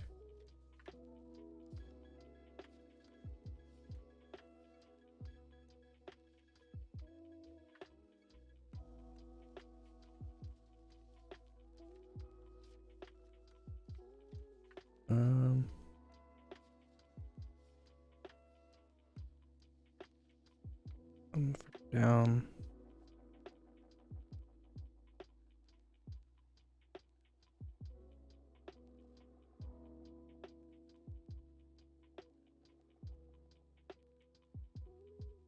Probably fine.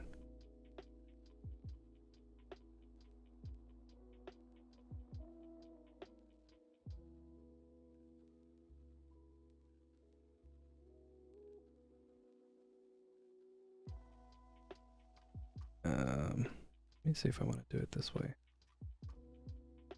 Just to see what it looks like.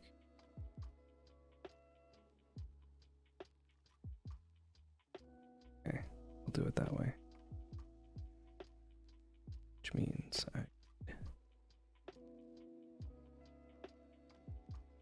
there.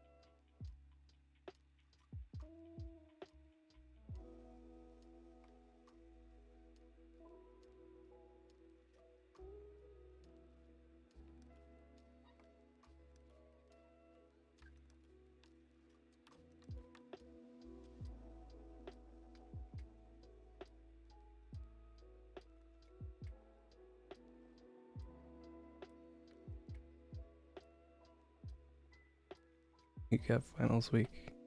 Do some dishes. I mean, that's certainly an approach.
Now that I know I'm gonna do this lighting like this, I'm gonna have to be a little more intentional about where I'm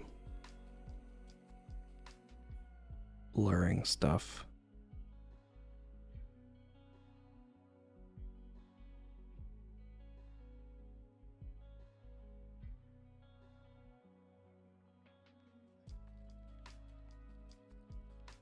Thank you, Andy. It's very kind of you. Remember to have water here. Don't forget to hydrate, everybody.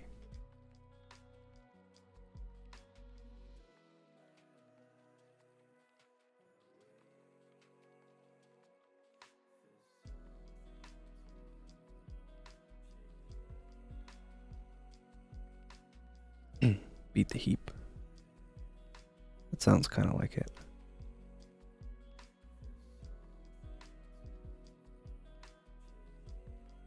Oh wait, I guess I can't really do it like this. To be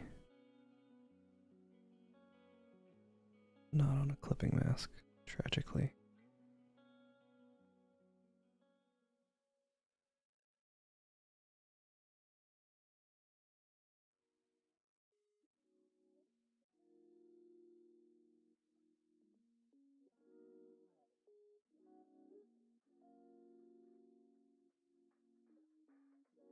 Our school didn't do the I think we did the car with the sledgehammer thing like once when I was there. But usually what they did was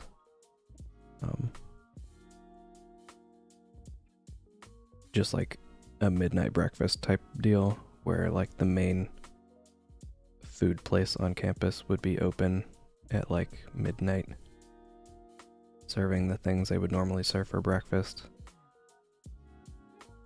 Part of it was like to de-stress, but also part of it was like they had like a meal point system there. So it was like if you didn't use up all your points yet, here's a good spot to use them.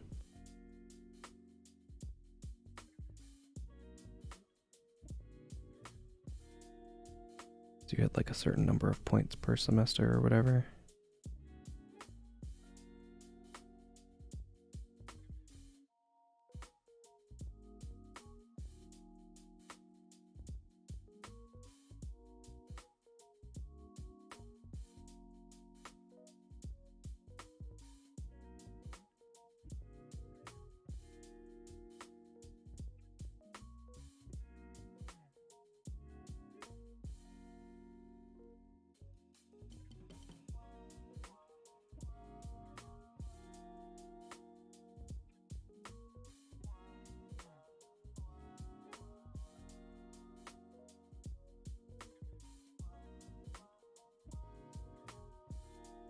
Hey. Here.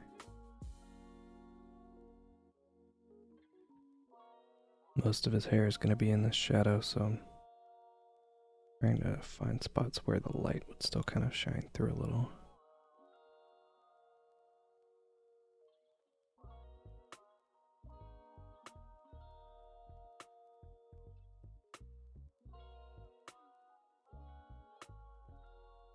I'm also sort of keeping in mind where I put the other shapes from before.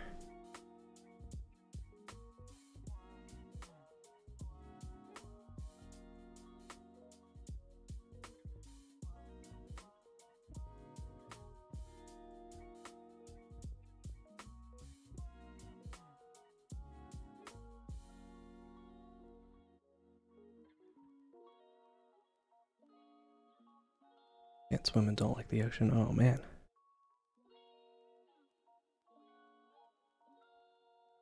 I would say learn how to swim if you ever get the chance. Like if it ever comes up, take that opportunity. Even though I don't swim often, swimming is very fun.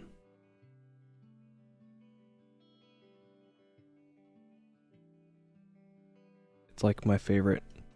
If I had to like choose a favorite form of exercise, it would be swimming, because you can get all that exercise with none of the like being super hot and out of breath thing.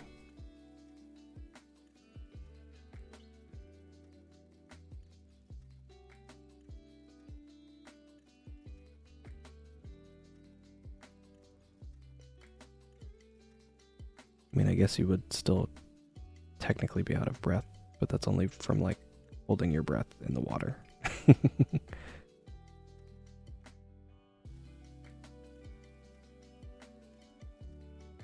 I don't think that counts.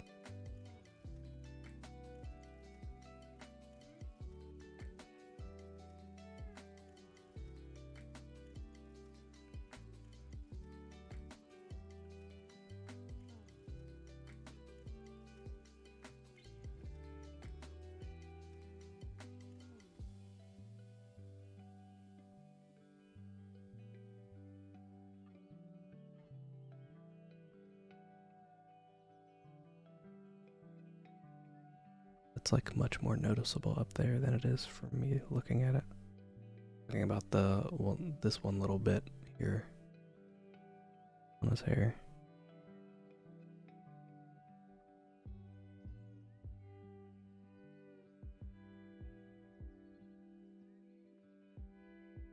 I'm in the sea alone, 5 to 6.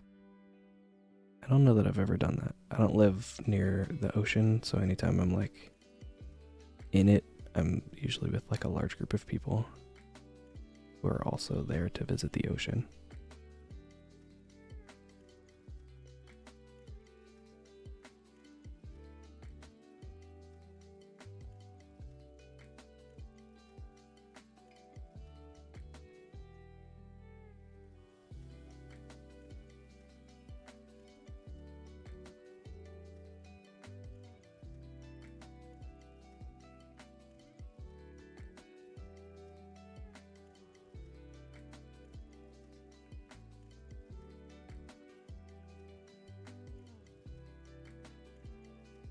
Go with me. So kind of you.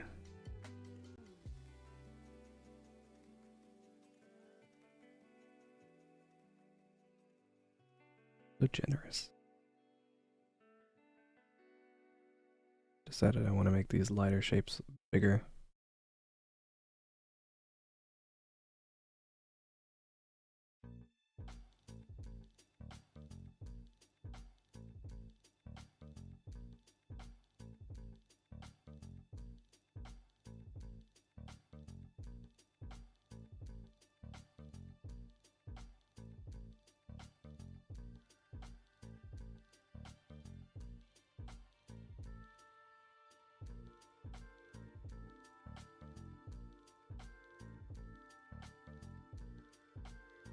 Oops.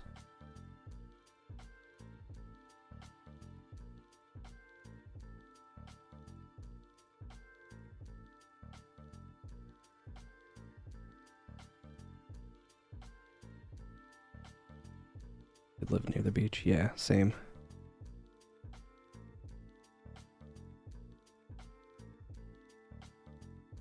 I feel like that's part of why I draw it so much.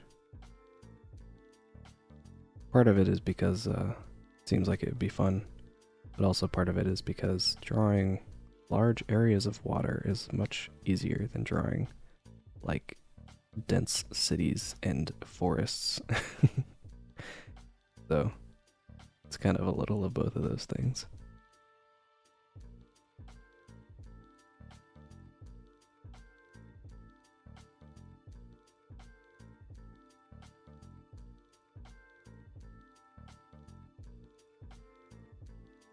But a lot of the beach town influence for these boys came from, or comes from, a show that I used to love, and I want it to be on Disney Plus so I can watch it again in a like decent quality.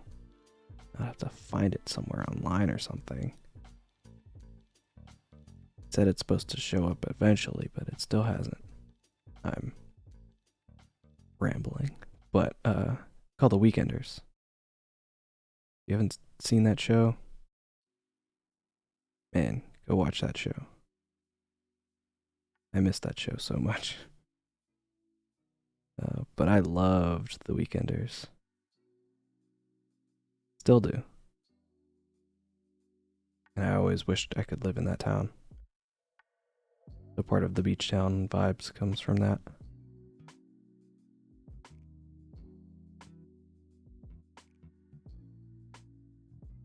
A lot of it is just like the fact that they live in a walkable town, though. It's like, oh man, if only you could just walk everywhere and not have to take public transit. That was bad.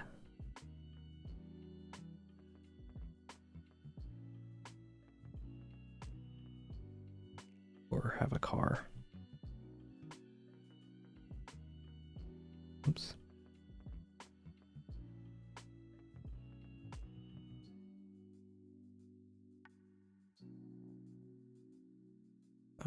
But yeah, super love that show.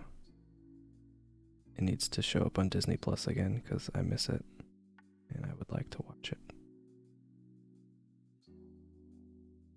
Fillmore is also in that same vibe. Yeah, I was literally just about to start talking about Fillmore too, so that's funny that you mentioned it. Fillmore was great. Fillmore, if you haven't seen it, is basically like imagine like a Law and Order style cop drama, but instead of cops, it's hall monitors. And they're in a school.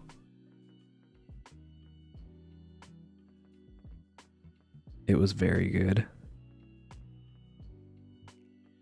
Like all the fun of like a detective drama, but like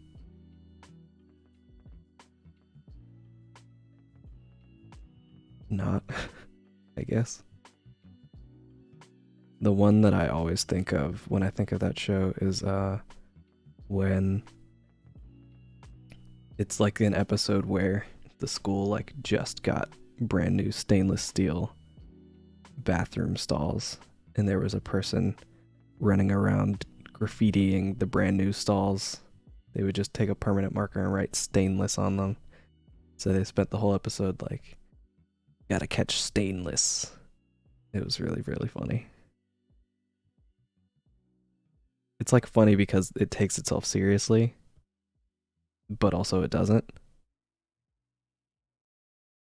Like the tone of the show takes itself seriously, but the writing of the show is aware that it's like kids in a school, so none of this is meant to be serious. But they would have like high intensity like car chases, but instead of being in a car, they would be like on scooters. It was so good. The show was a delight.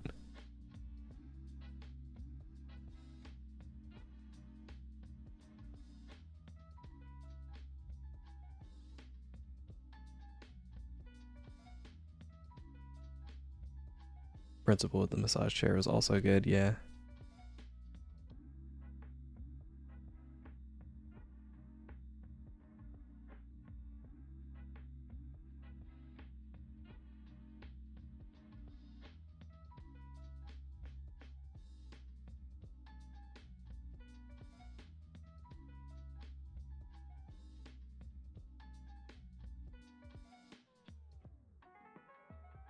But it was basically like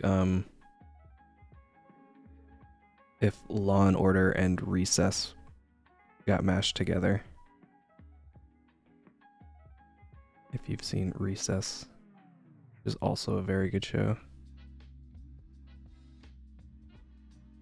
All these like toon Disney shows need to reappear.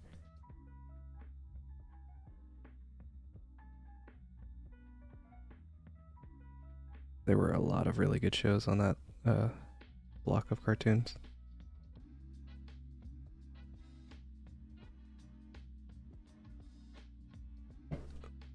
Forgot about the cut. Oh no.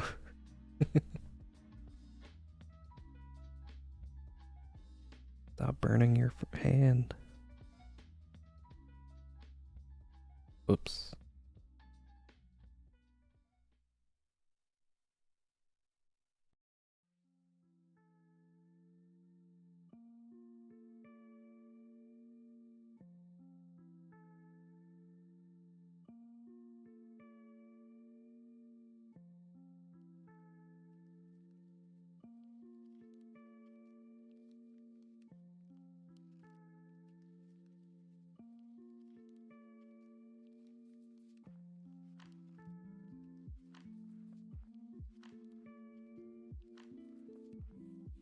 Movie. I don't remember much of the Recess movie. I remember watching it and remember thinking it was pretty good at the time, but I couldn't tell you specifically anything about what happens or anything really. Whenever I think of Recess, there are like 2 or 3 episodes that stand out usually, but the one that I remember the most is the one where the one jock kid is constantly, I forget like all their names except TJ. But the one where the jock kid is going around telling everybody about how cool his older brother is. And then his older brother shows up and they're like, oh no, he's a nerd actually. And then he's like, I don't care, he's still my brother, he's cool. Like he wrestles with the fact that he's like, oh no, is he really? And then he realizes, yeah, he is, and his brother's happy, and so he's happy, and he thinks he's cool still. Like, oh, that's really nice. A nice, sentimental little moment, you know?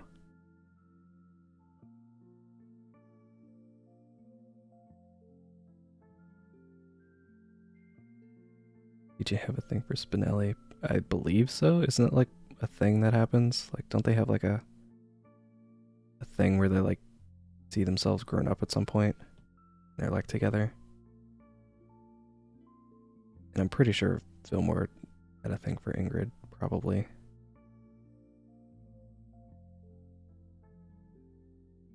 But it was also probably more of like the way that they do stuff in that show was always so funny with like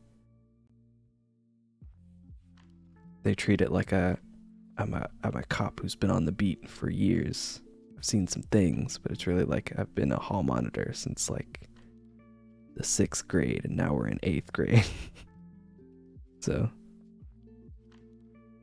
I always gotta take those type of things with a grain of salt.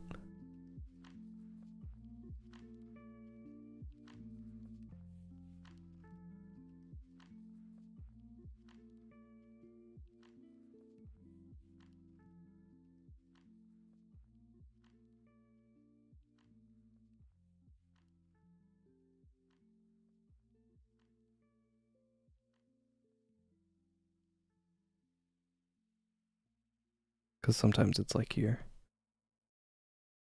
just sort of reading into a romantic subtext that's not really there. Because again, it's like a children's cartoon.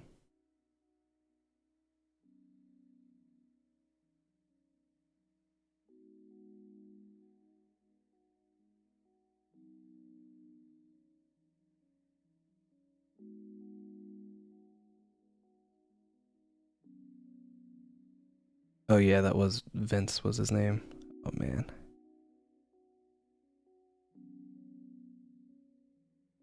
The memories.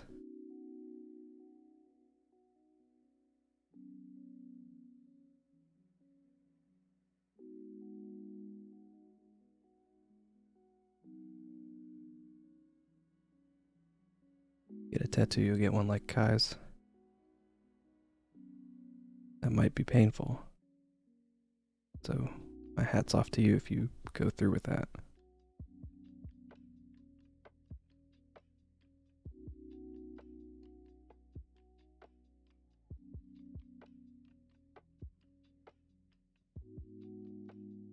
I do follow a person on Twitter who does like full body tattoos though. They always look so neat. But I know I would never get one because I'm far too indecisive. And with something like that, you have to like commit to it, not only right away, but every subsequent visit that it will take until you complete the tattoo.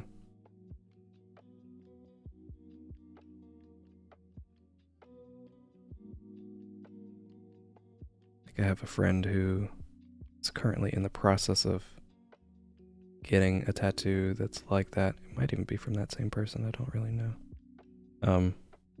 Person I follow, I mean. But yeah. I've known this person online and I've been following them for like a number of years. And like 2 or 3 days ago, they're finally like, all right, only one more to go, one more session left, and then it'll finally be done. It's like, oh man, this has been going on for forever.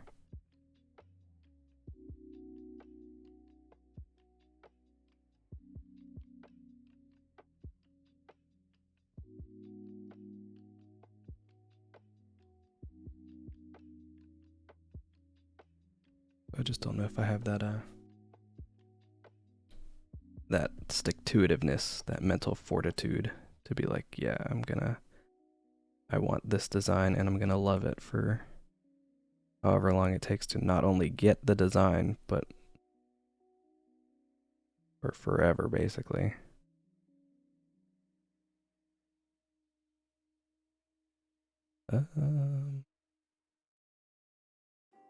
Here.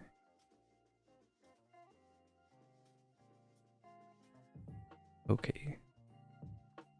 Now for this part. Too big.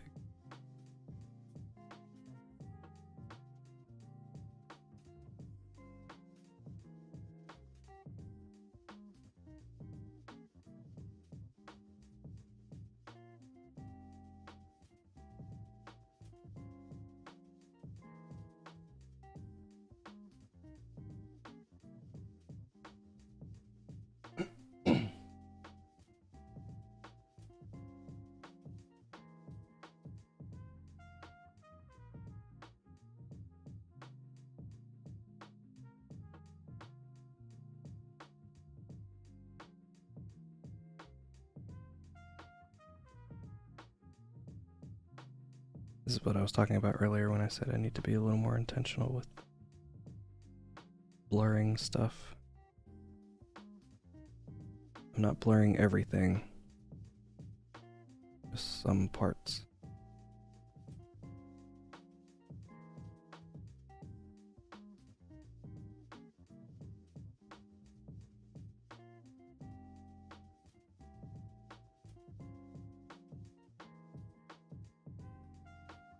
And some parts are gonna get blurred more than other parts as well.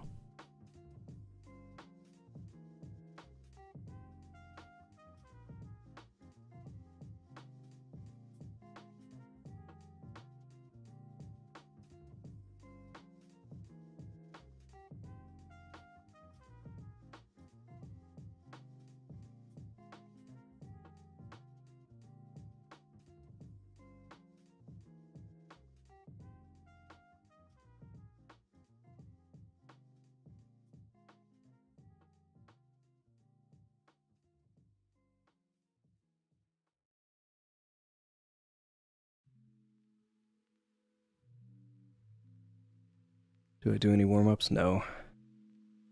I tried doing that for a while once, but then what usually ends up happening is I just get way too invested in the warm-up and it becomes the drawing.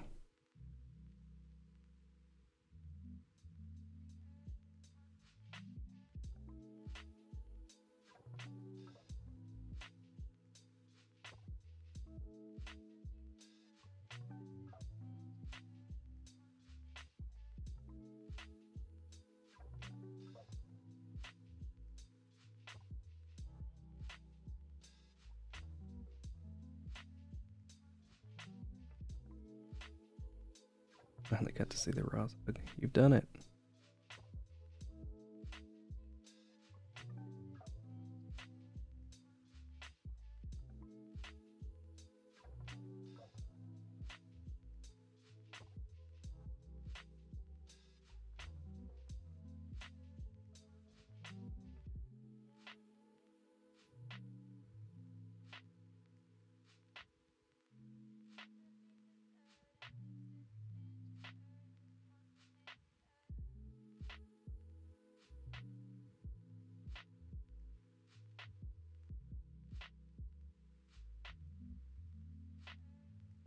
Sure.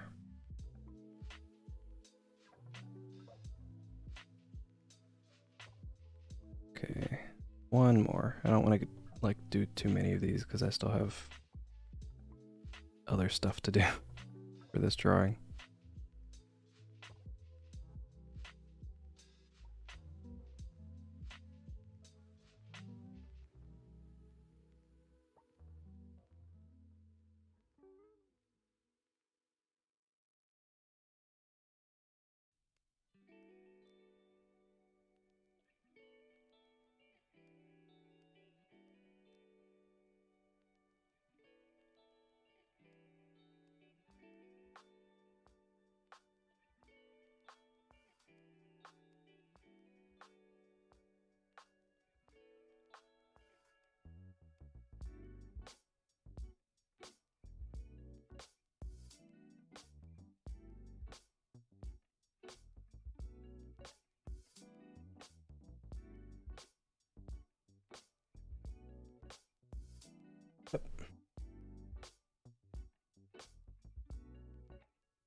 Wait.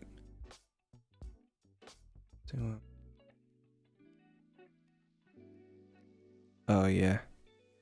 No, a lot of the time what would function as the warm-up for me is just sort of like the rough sketch stage where I'm just kind of getting used to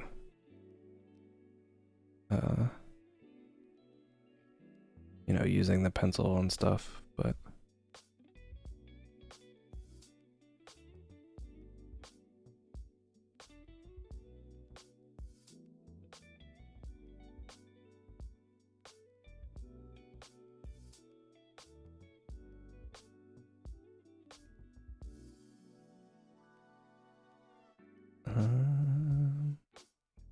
yeah, that's fine. Blur all these. Add down low.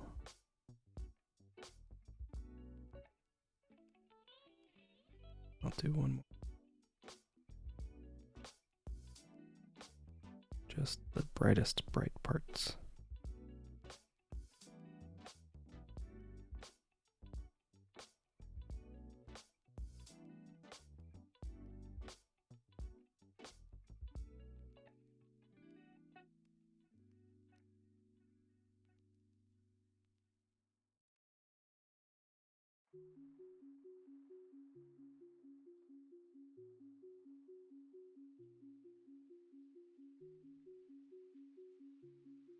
I'm gonna keep it to only the things that are like above the water as well.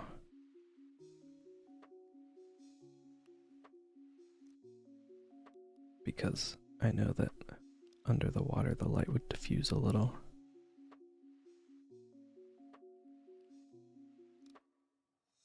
And I can set this to add also, even though it's as important.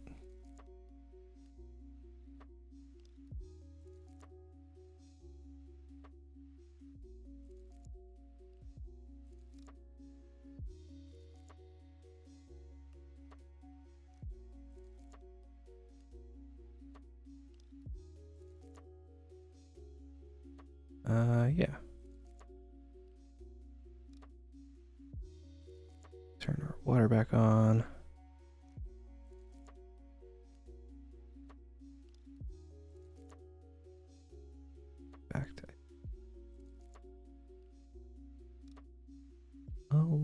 bit darker.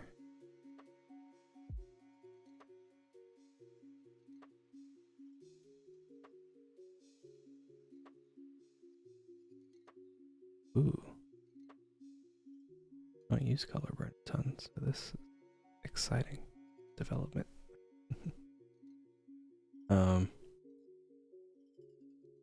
Yeah.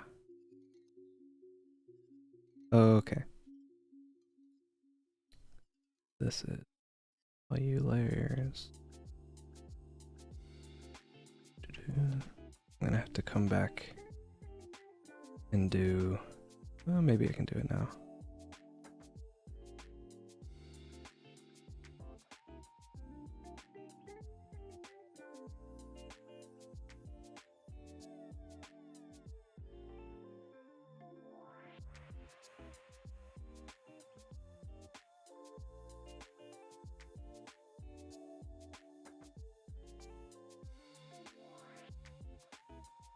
Add those.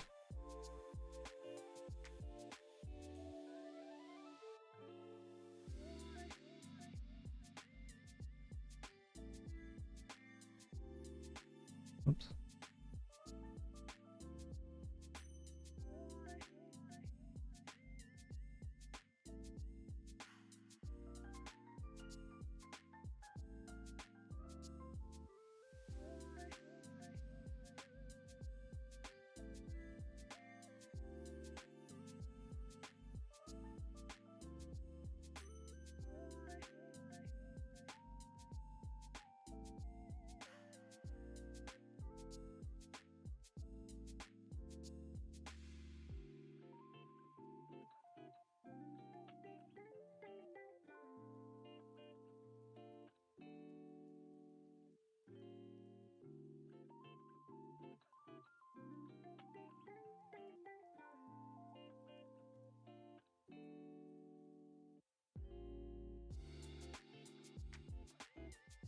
Paying attention to chat, sorry.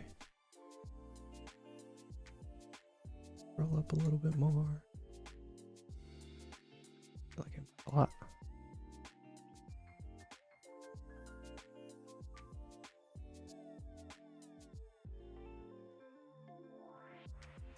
Hands are weird if you put nails on them. Oh, I don't know. I've never used nails. I can't really speak with that. Maybe just like make them and wiggle them or something. I don't know. Just kind of get used to them or something.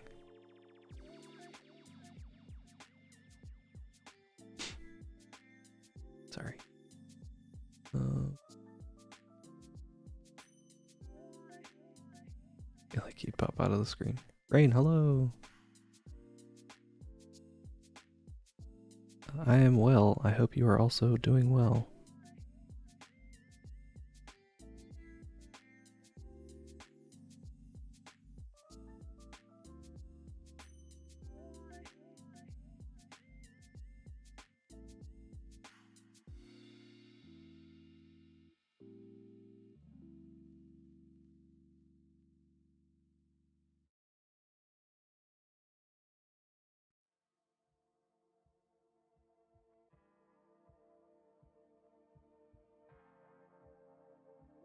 Clear this.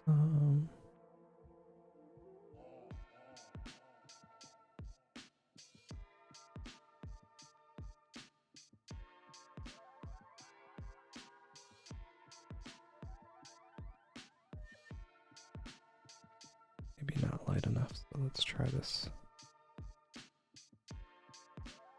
instead.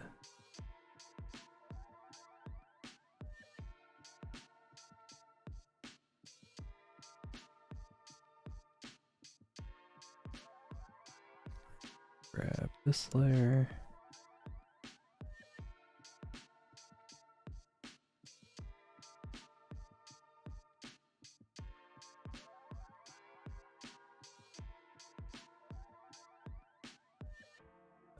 Okay. Whoops.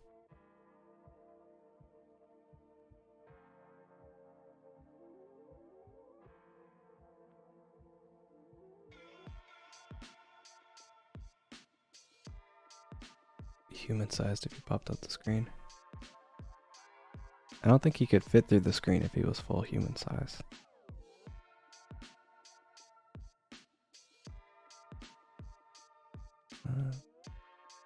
I suppose. Okay.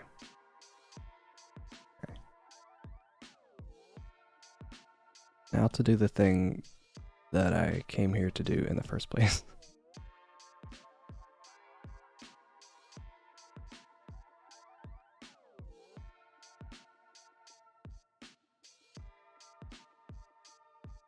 Just mess around with this water effect.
Rico, hello.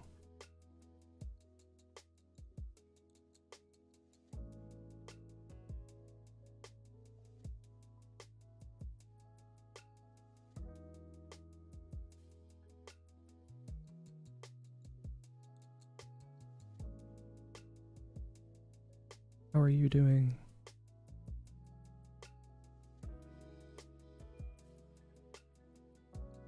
Never actually tried this technique before, so I'm curious about any of the little nuances that I may not fully know about this right now.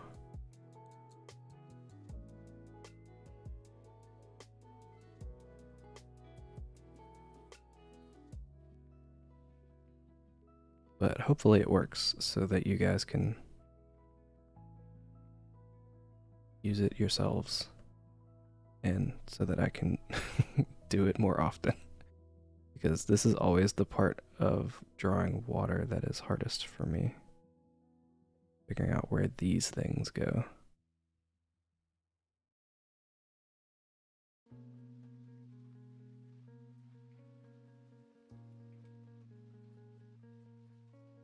It's a cabbage. No, it is not a cabbage. It is the water effect. So what I'm doing basically is just drawing a bunch of squiggles. Just sort of making sure that they all connect to one another. Just gonna keep going until I fill up the page. So this part's gonna be... Unfortunately, I can't watch the chat a ton while doing this, but it's also the least entertaining part, I am sure.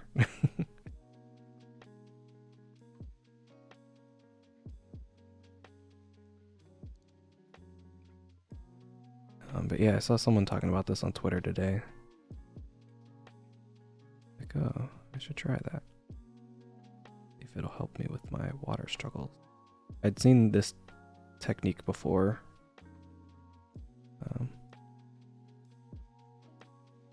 But I kind of forgot about it. Like, oh, let me actually try it this time, or I forget again.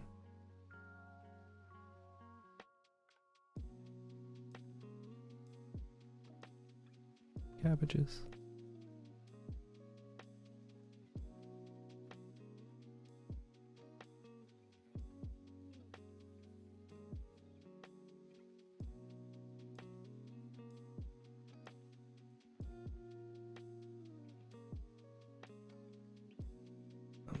But yeah, it's sort of similar to some techniques that I've talked about before with drawing water. These are like going to be the ripples, the waves, basically.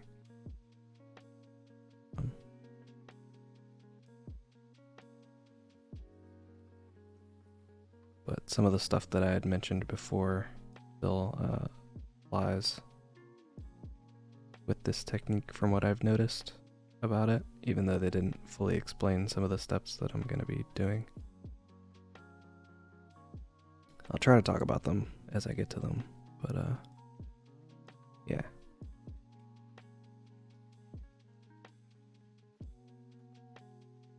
Just out here, wiggling. Wiggle boy.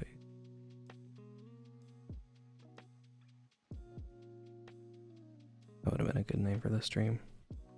Could have called it Squiggly Boys thing.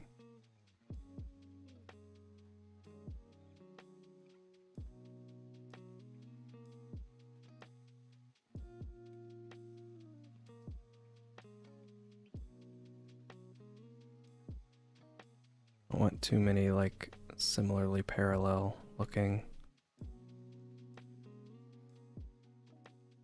shapes right on top of each other, if that makes sense.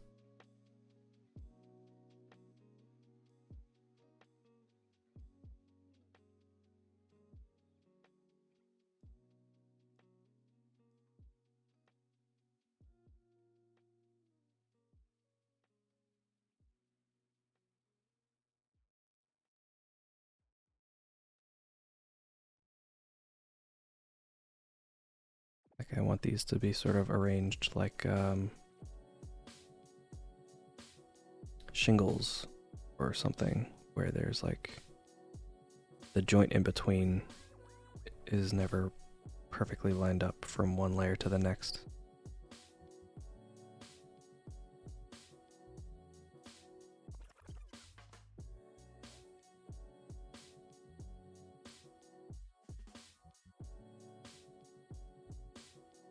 I'm gonna combine it with Kai. No, you'll see. You'll see.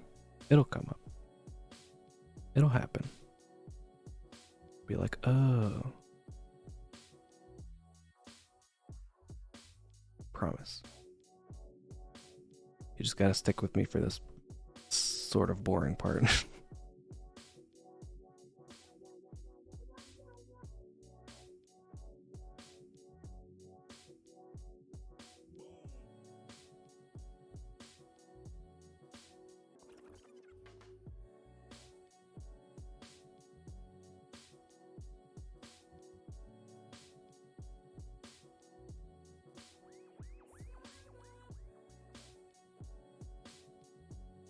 Layout is different. Oh yeah.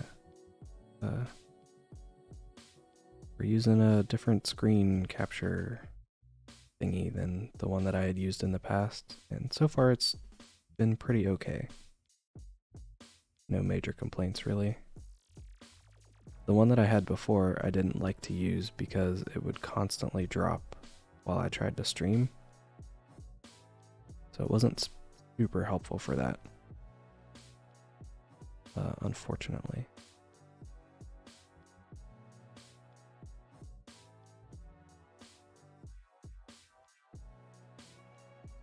But this one seems to be a little more reliable.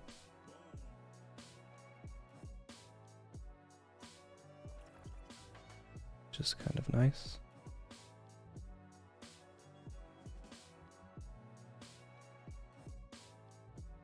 The one that I'm using now is called Air Server.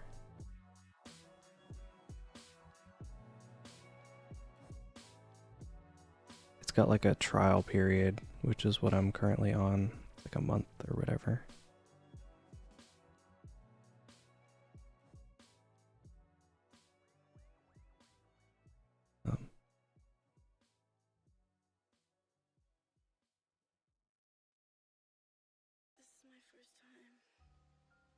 Interestingly, the trial version has like a watermark on it, but it just happened to be where my little dude was already anyway, so I was like, oh, I could actually use this on stream for a little while.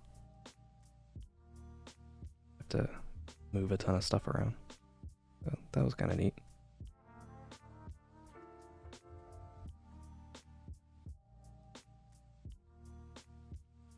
But here.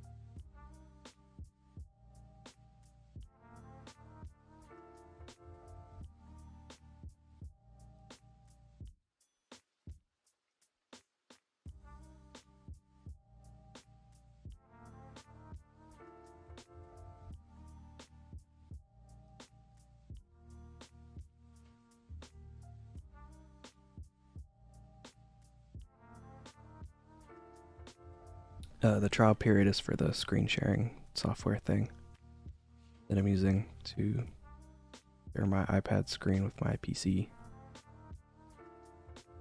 It would be different if I was like on my laptop, like on my MacBook, because that just does that natively. But when you're sharing an iPad screen to a PC, you need like some kind of third-party extra step, unfortunately.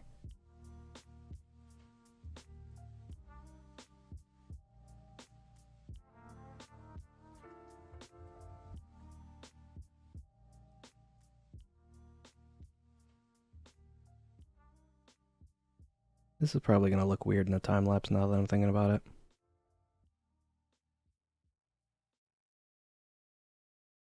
Oh well.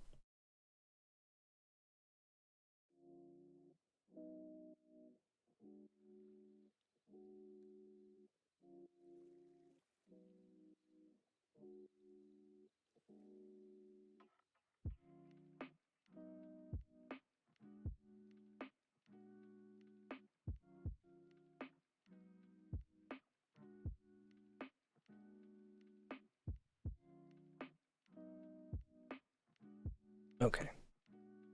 Ugh. So that all happened.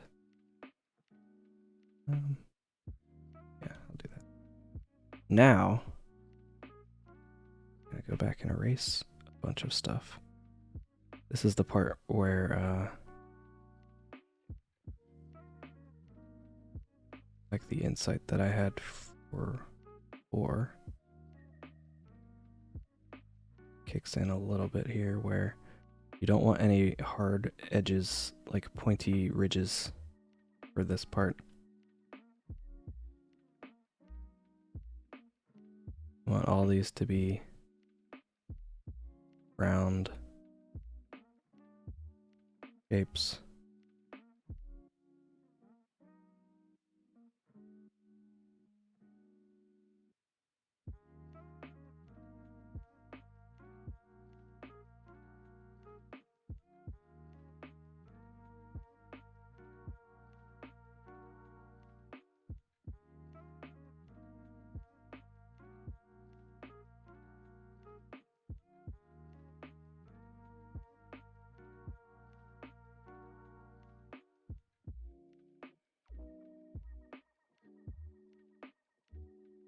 So you're basically looking for anywhere that has those like little pointy bits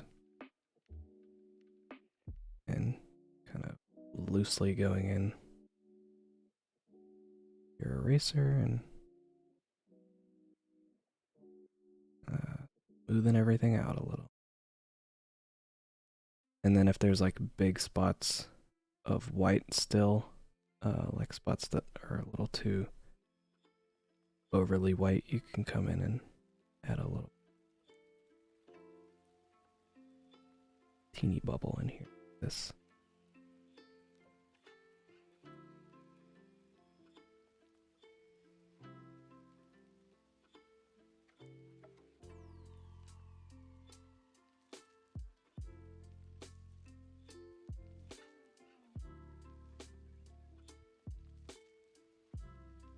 But you don't want to do it too much. Very fun, and then you're gonna want to do it everywhere. But you can't.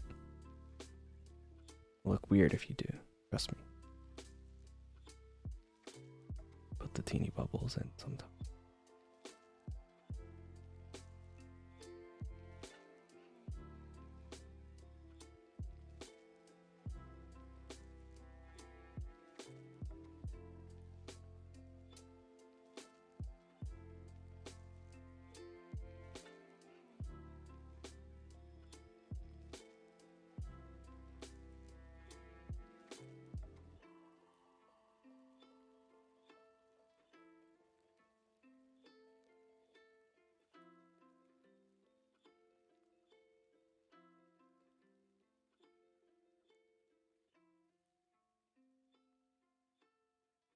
Yeah, it's like a surprisingly not crazy complicated technique.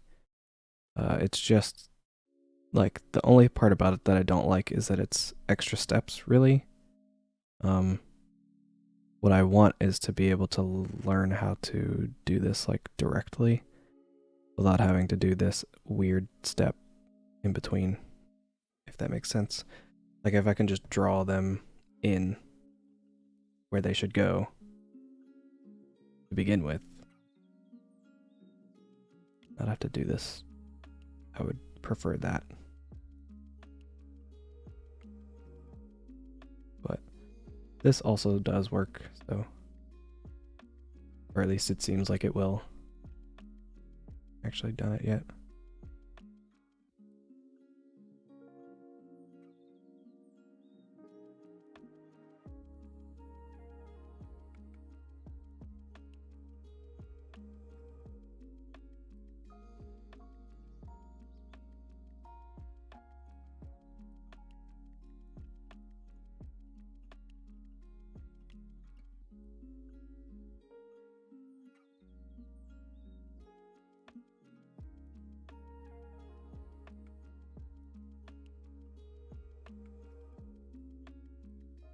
This is the type of thing that's like very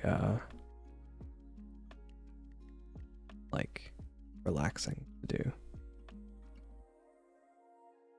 If you're ever have the urge to draw some oceany ripples, but you have like a person you have to listen to or something.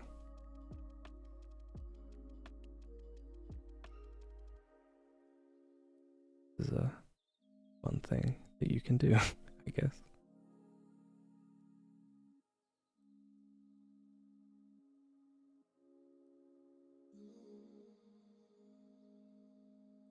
I'm just kind of going wherever. I'm just looking for any harder, like pointier edges and of going to those places. I don't really have any sort of rhyme or reason as to where I'm going and how I'm moving through this image here.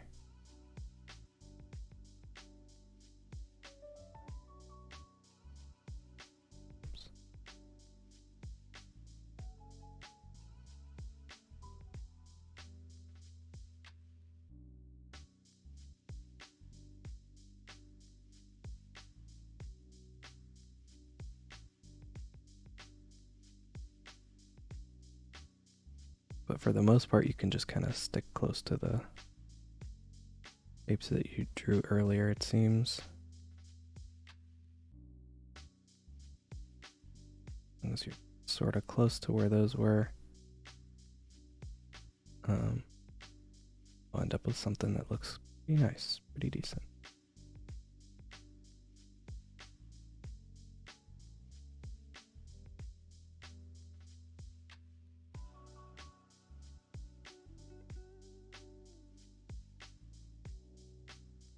All right, good night, Aru.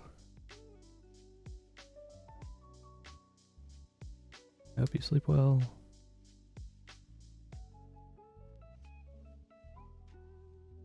That's right, it's only Wednesday. Ugh. To like go to work in the morning.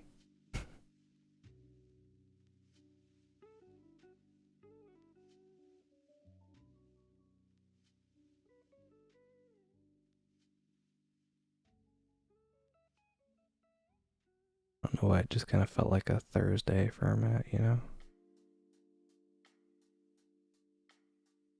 Oh yeah, not gonna have to go to work and just chill. But no. Sadly, that is not the case, actually, in fact.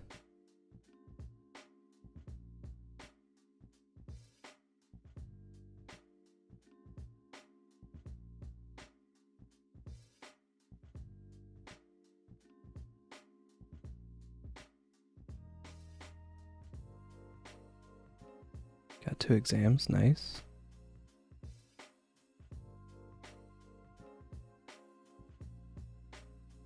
Hope you do super great on your exams.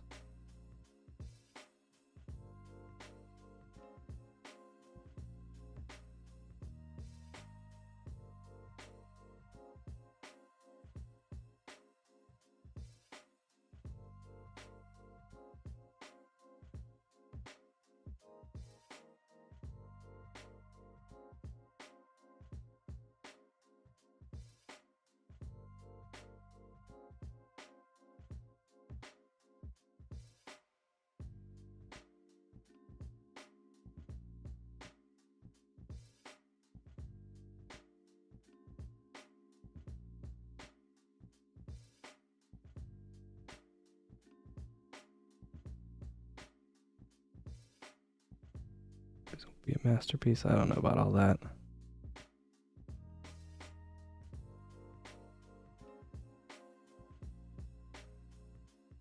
It is only a test for this technique that we're doing right now specifically.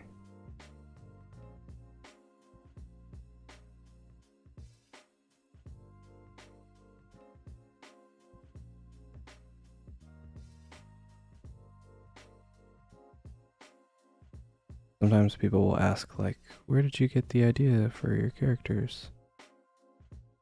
And the answer is usually things like this, where it's like, I want to try doing something in particular. So I will just do it. And in the case of the boys, it was usually like, I want to focus on this particular character trait or feature or whatever. So, that would be how they would get their characteristics and traits. Just be like, I want to draw someone with tattoos, and then we had Kai. You know? It just be like that sometimes.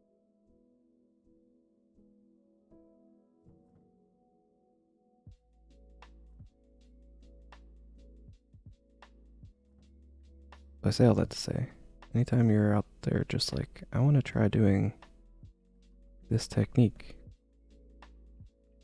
try it. Come up with a reason to try it and try it. You might be surprised at what you come up with, and if it's fun, maybe you'll do it more. And if it's really fun, maybe you'll do it so much that you have to name the character. Like what happens when I do stuff.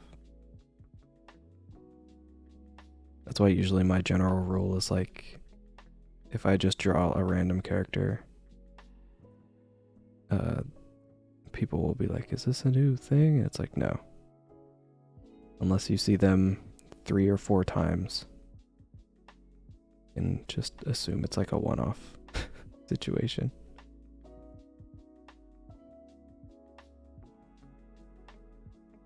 But if they show up a lot more, then that usually means I'm having fun doing whatever it is that I'm practicing. So they will probably show up more often. And when that happens, that means that they generally need a name.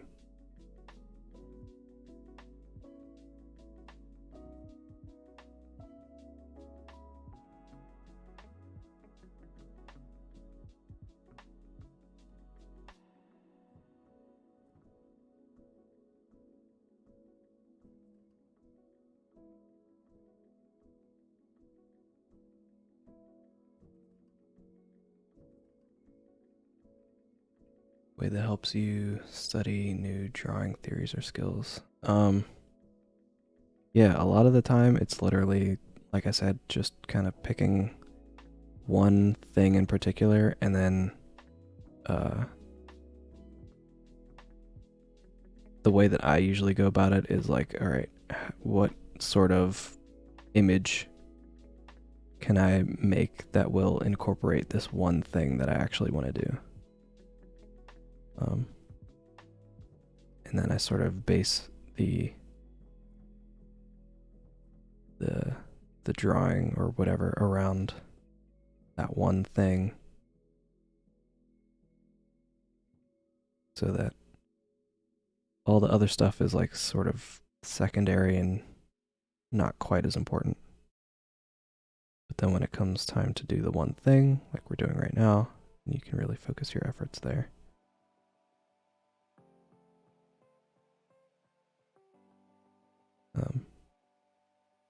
But even just sort of like finding like decent reference, or in the case of like drawing, if you're trying to draw a particular pose, use a character that you already sort of know decently well, or draw somewhat often, so that way you can focus on the pose and not so much about like, do I want this guy to have this color hair and that color hair and blah blah blah blah blah. You could get stuck on that like forever. So, oh, we were upside down that whole time. Okay. I'm gonna duplicate this. I don't know how this is actually gonna look when I do this. But here's how we're gonna do this. So we have all that stuff. Grab our distort. We're just gonna grab these bottom points, try and keep them level. Just drag them out for our perspective here.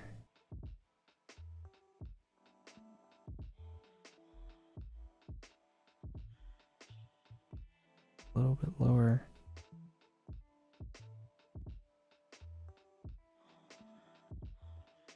Go a little bit higher.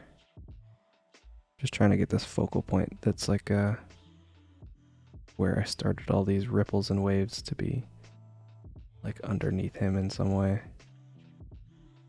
Because it draws too much attention to itself.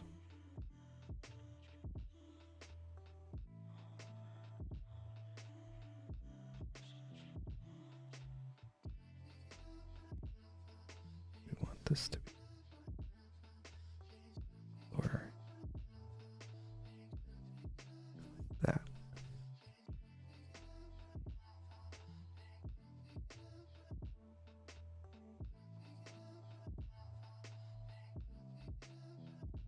And then let's do. My pen just died. Oh no! Look this fast while I miss other layers, I guess.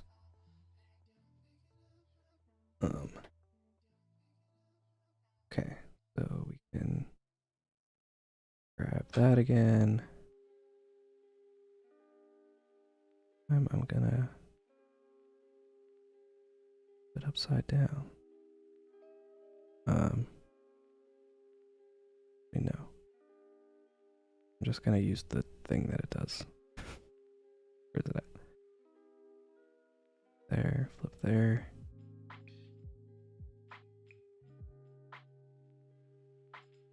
I'm basically gonna do the same thing.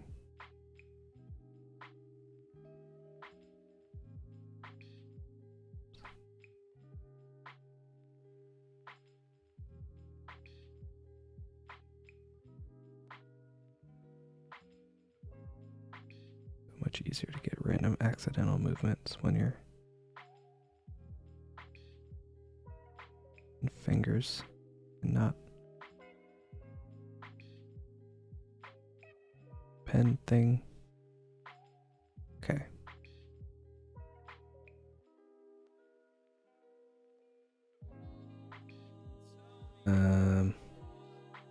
What do I want to do here?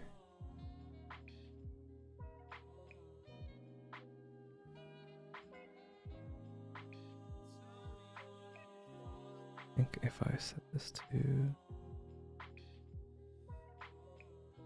color dodge, turn it down some.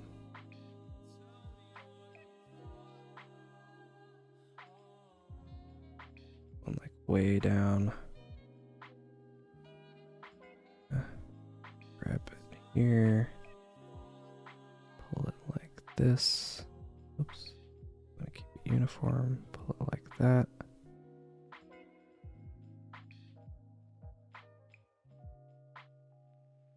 And fill it this color, I guess.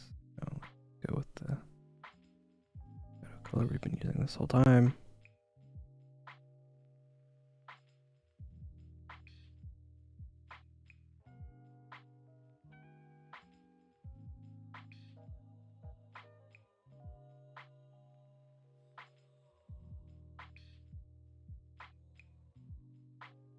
Yeah. Not bad. And then we grab this other one. This one to like green, I guess.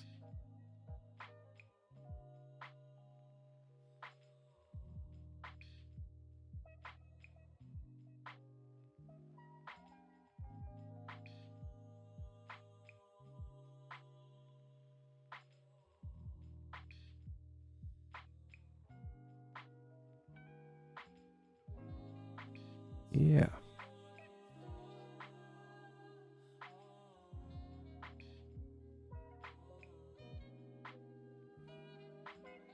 Go in the water section here.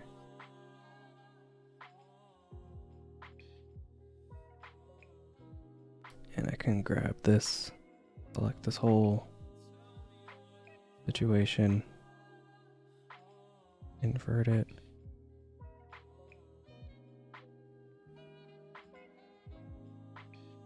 Just rinse and repeat that step to make sure that these little ripples select, invert. There. So that the little ripples are only on the water part. So now try this like this. Don't know how this is gonna look. Oh, wait, I kinda need my brush. Hopefully that's charged enough.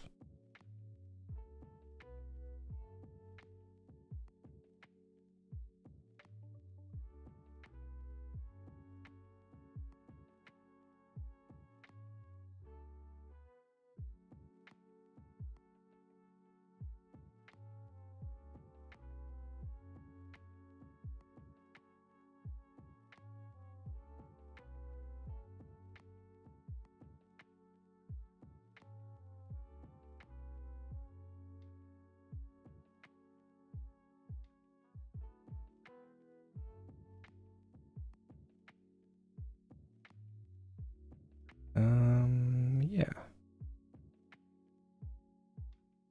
To add just to, we'll see, far away.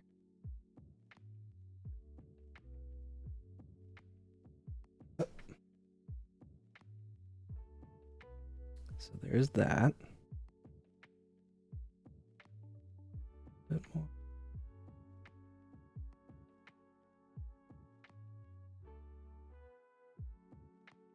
And come through with color. And at this point, it's all just like random flavor.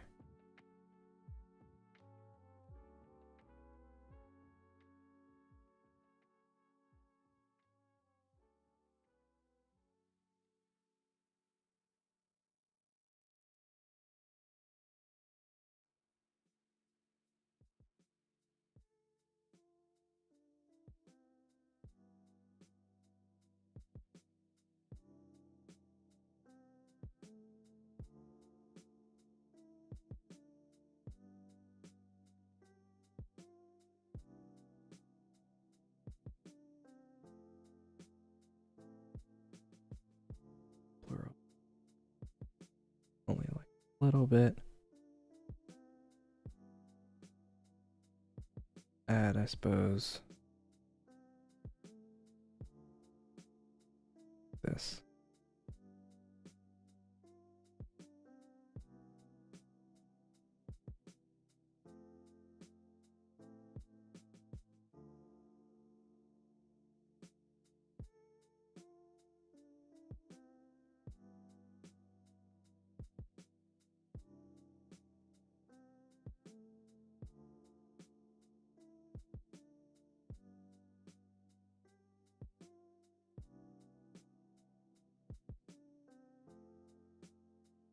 Yeah. I think that might be fine.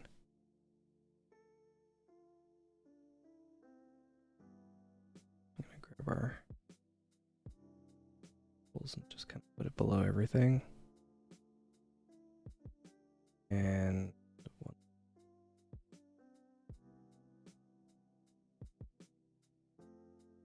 adjustment here.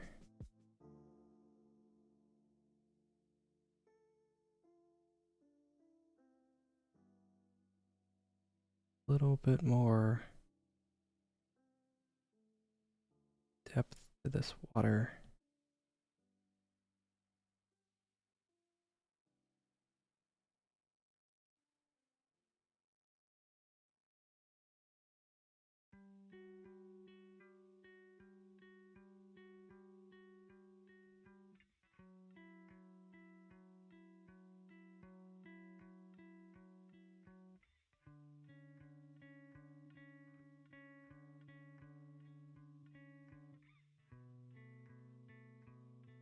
lights, color.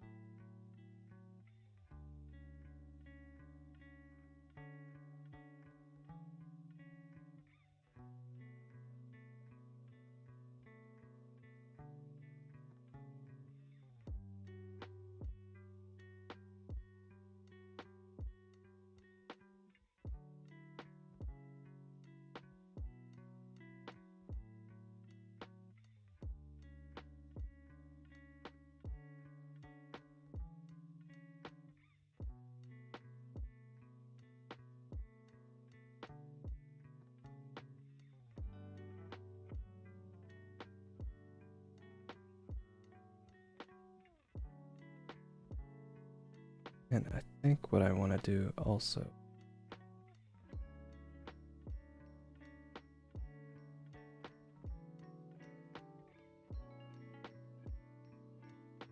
like that, big old brush.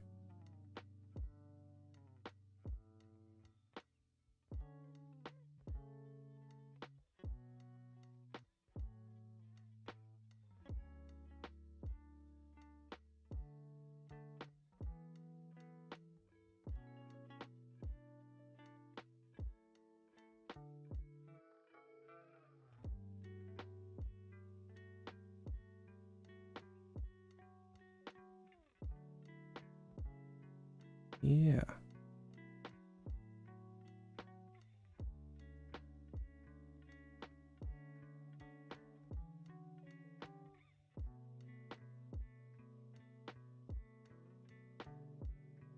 I think I am gonna do group all these first. A couple little more of these, just cause. Hey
baby, it's me.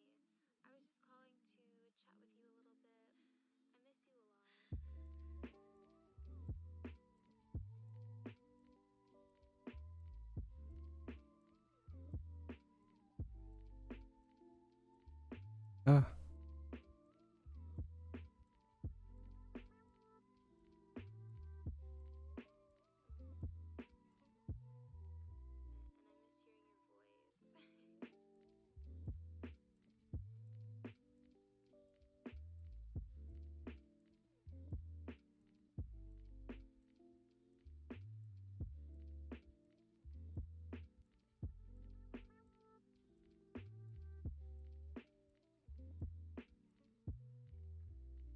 voice. Ugh. Bye, hon.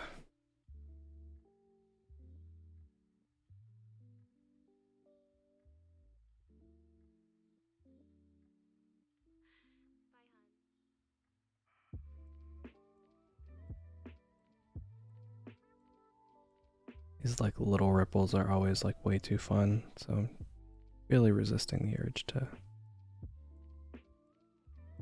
just put a bajillion of them.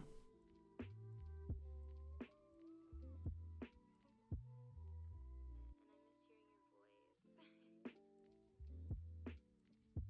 voice. But yeah, This feels good.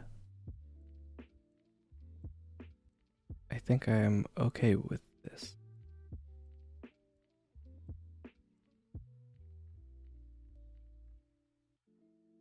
Let me see if I want to do or not.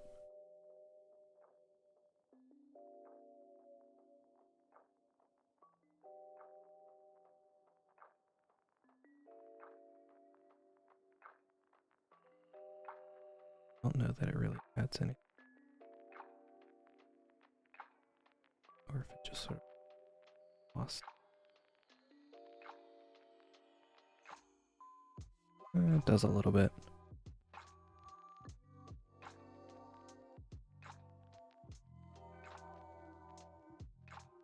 I think the tightrope here is gonna have to be not the whole line.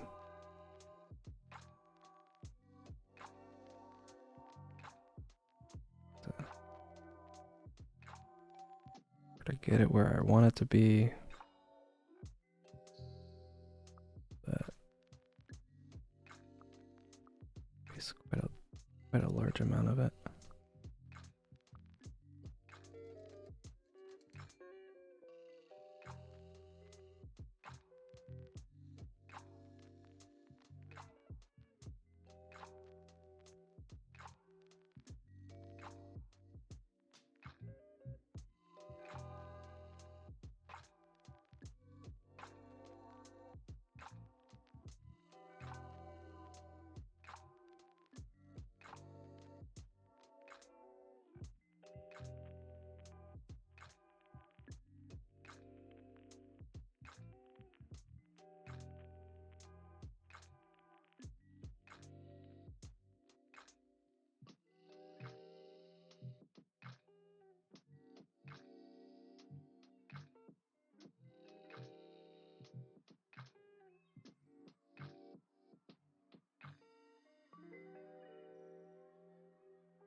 What this effect is essentially achieving is the same as if I had,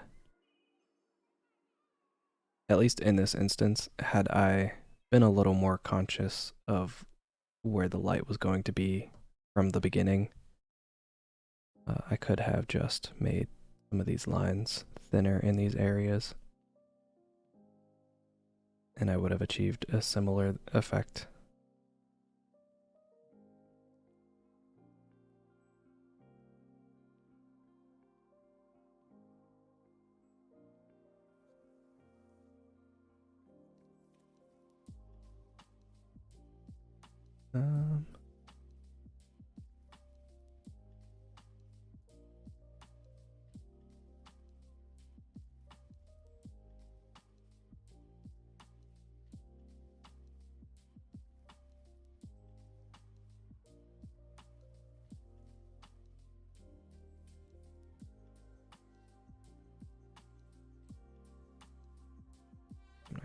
Those.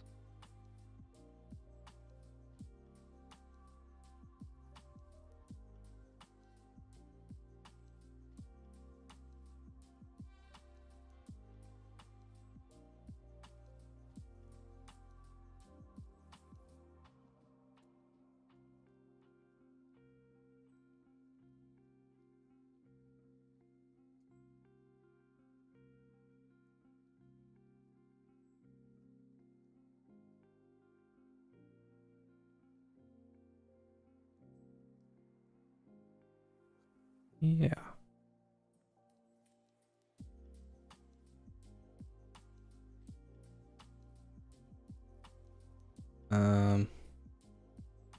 Sure. Go with that.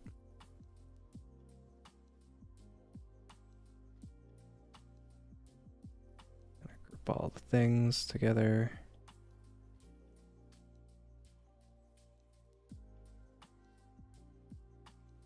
Paste everything.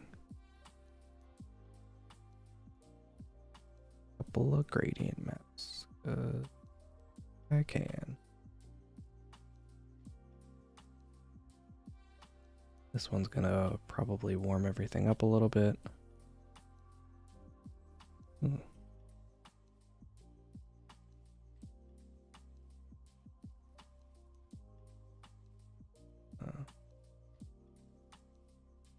One's also usually pretty cool.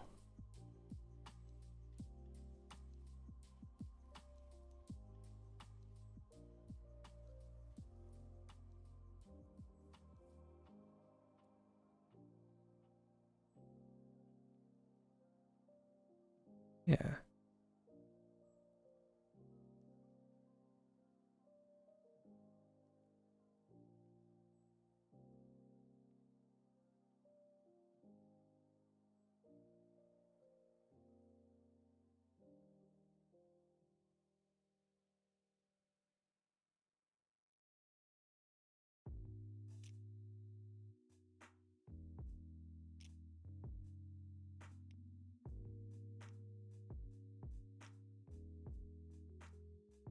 Sometimes it does not.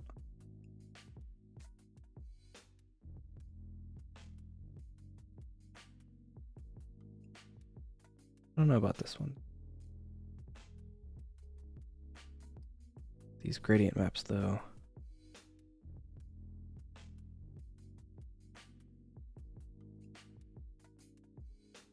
Depth. More than I'd like.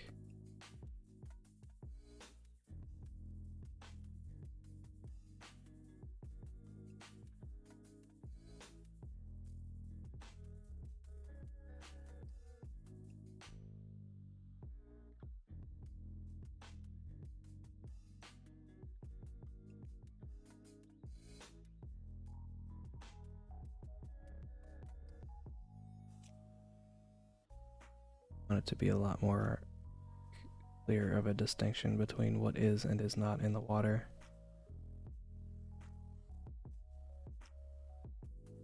I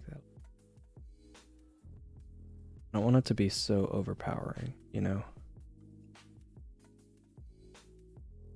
Enough. Really at a glance be able to be partially in the water.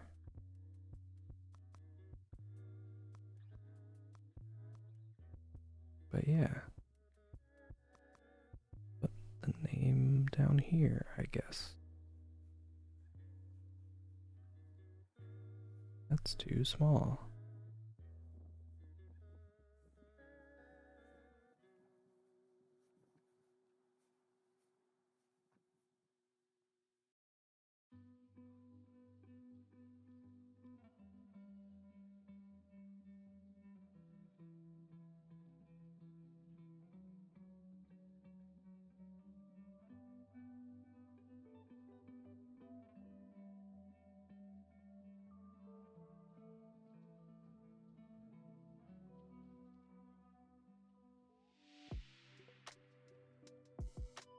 Changed my mind.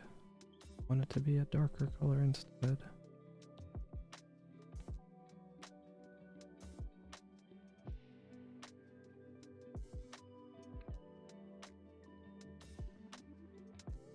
Yeah.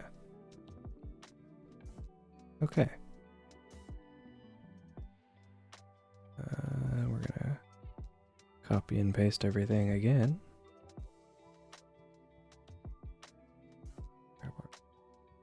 Hard round brush here. Down here in the corner. That one little pixel, so post it online. I can put it as a PNG and the compression won't be super terrible. But yeah, there we go. This turned out pretty cool. I might have to do this water effect again next time. I just kind of hate how long it takes though. But the results are pretty decent, so it might be worth it if I do this more often. But yeah, let me do the replay here. Oh no, why is it starting randomly in the middle?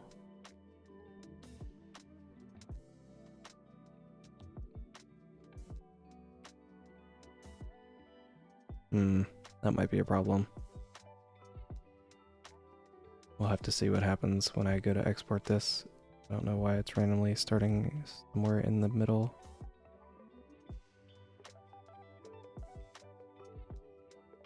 Oh well. I guess we can watch this for now. Might not get a whole time lapse on the internets today. Gotta post this, but we'll find out. But thank you all for joining me. Thank you for stopping by. Hope you had a real fun and chill time.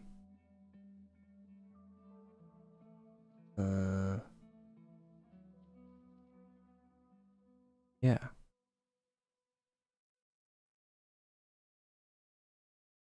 Raid this person who I don't know them well, but their comics are very good. Hopefully their stream is pretty chill.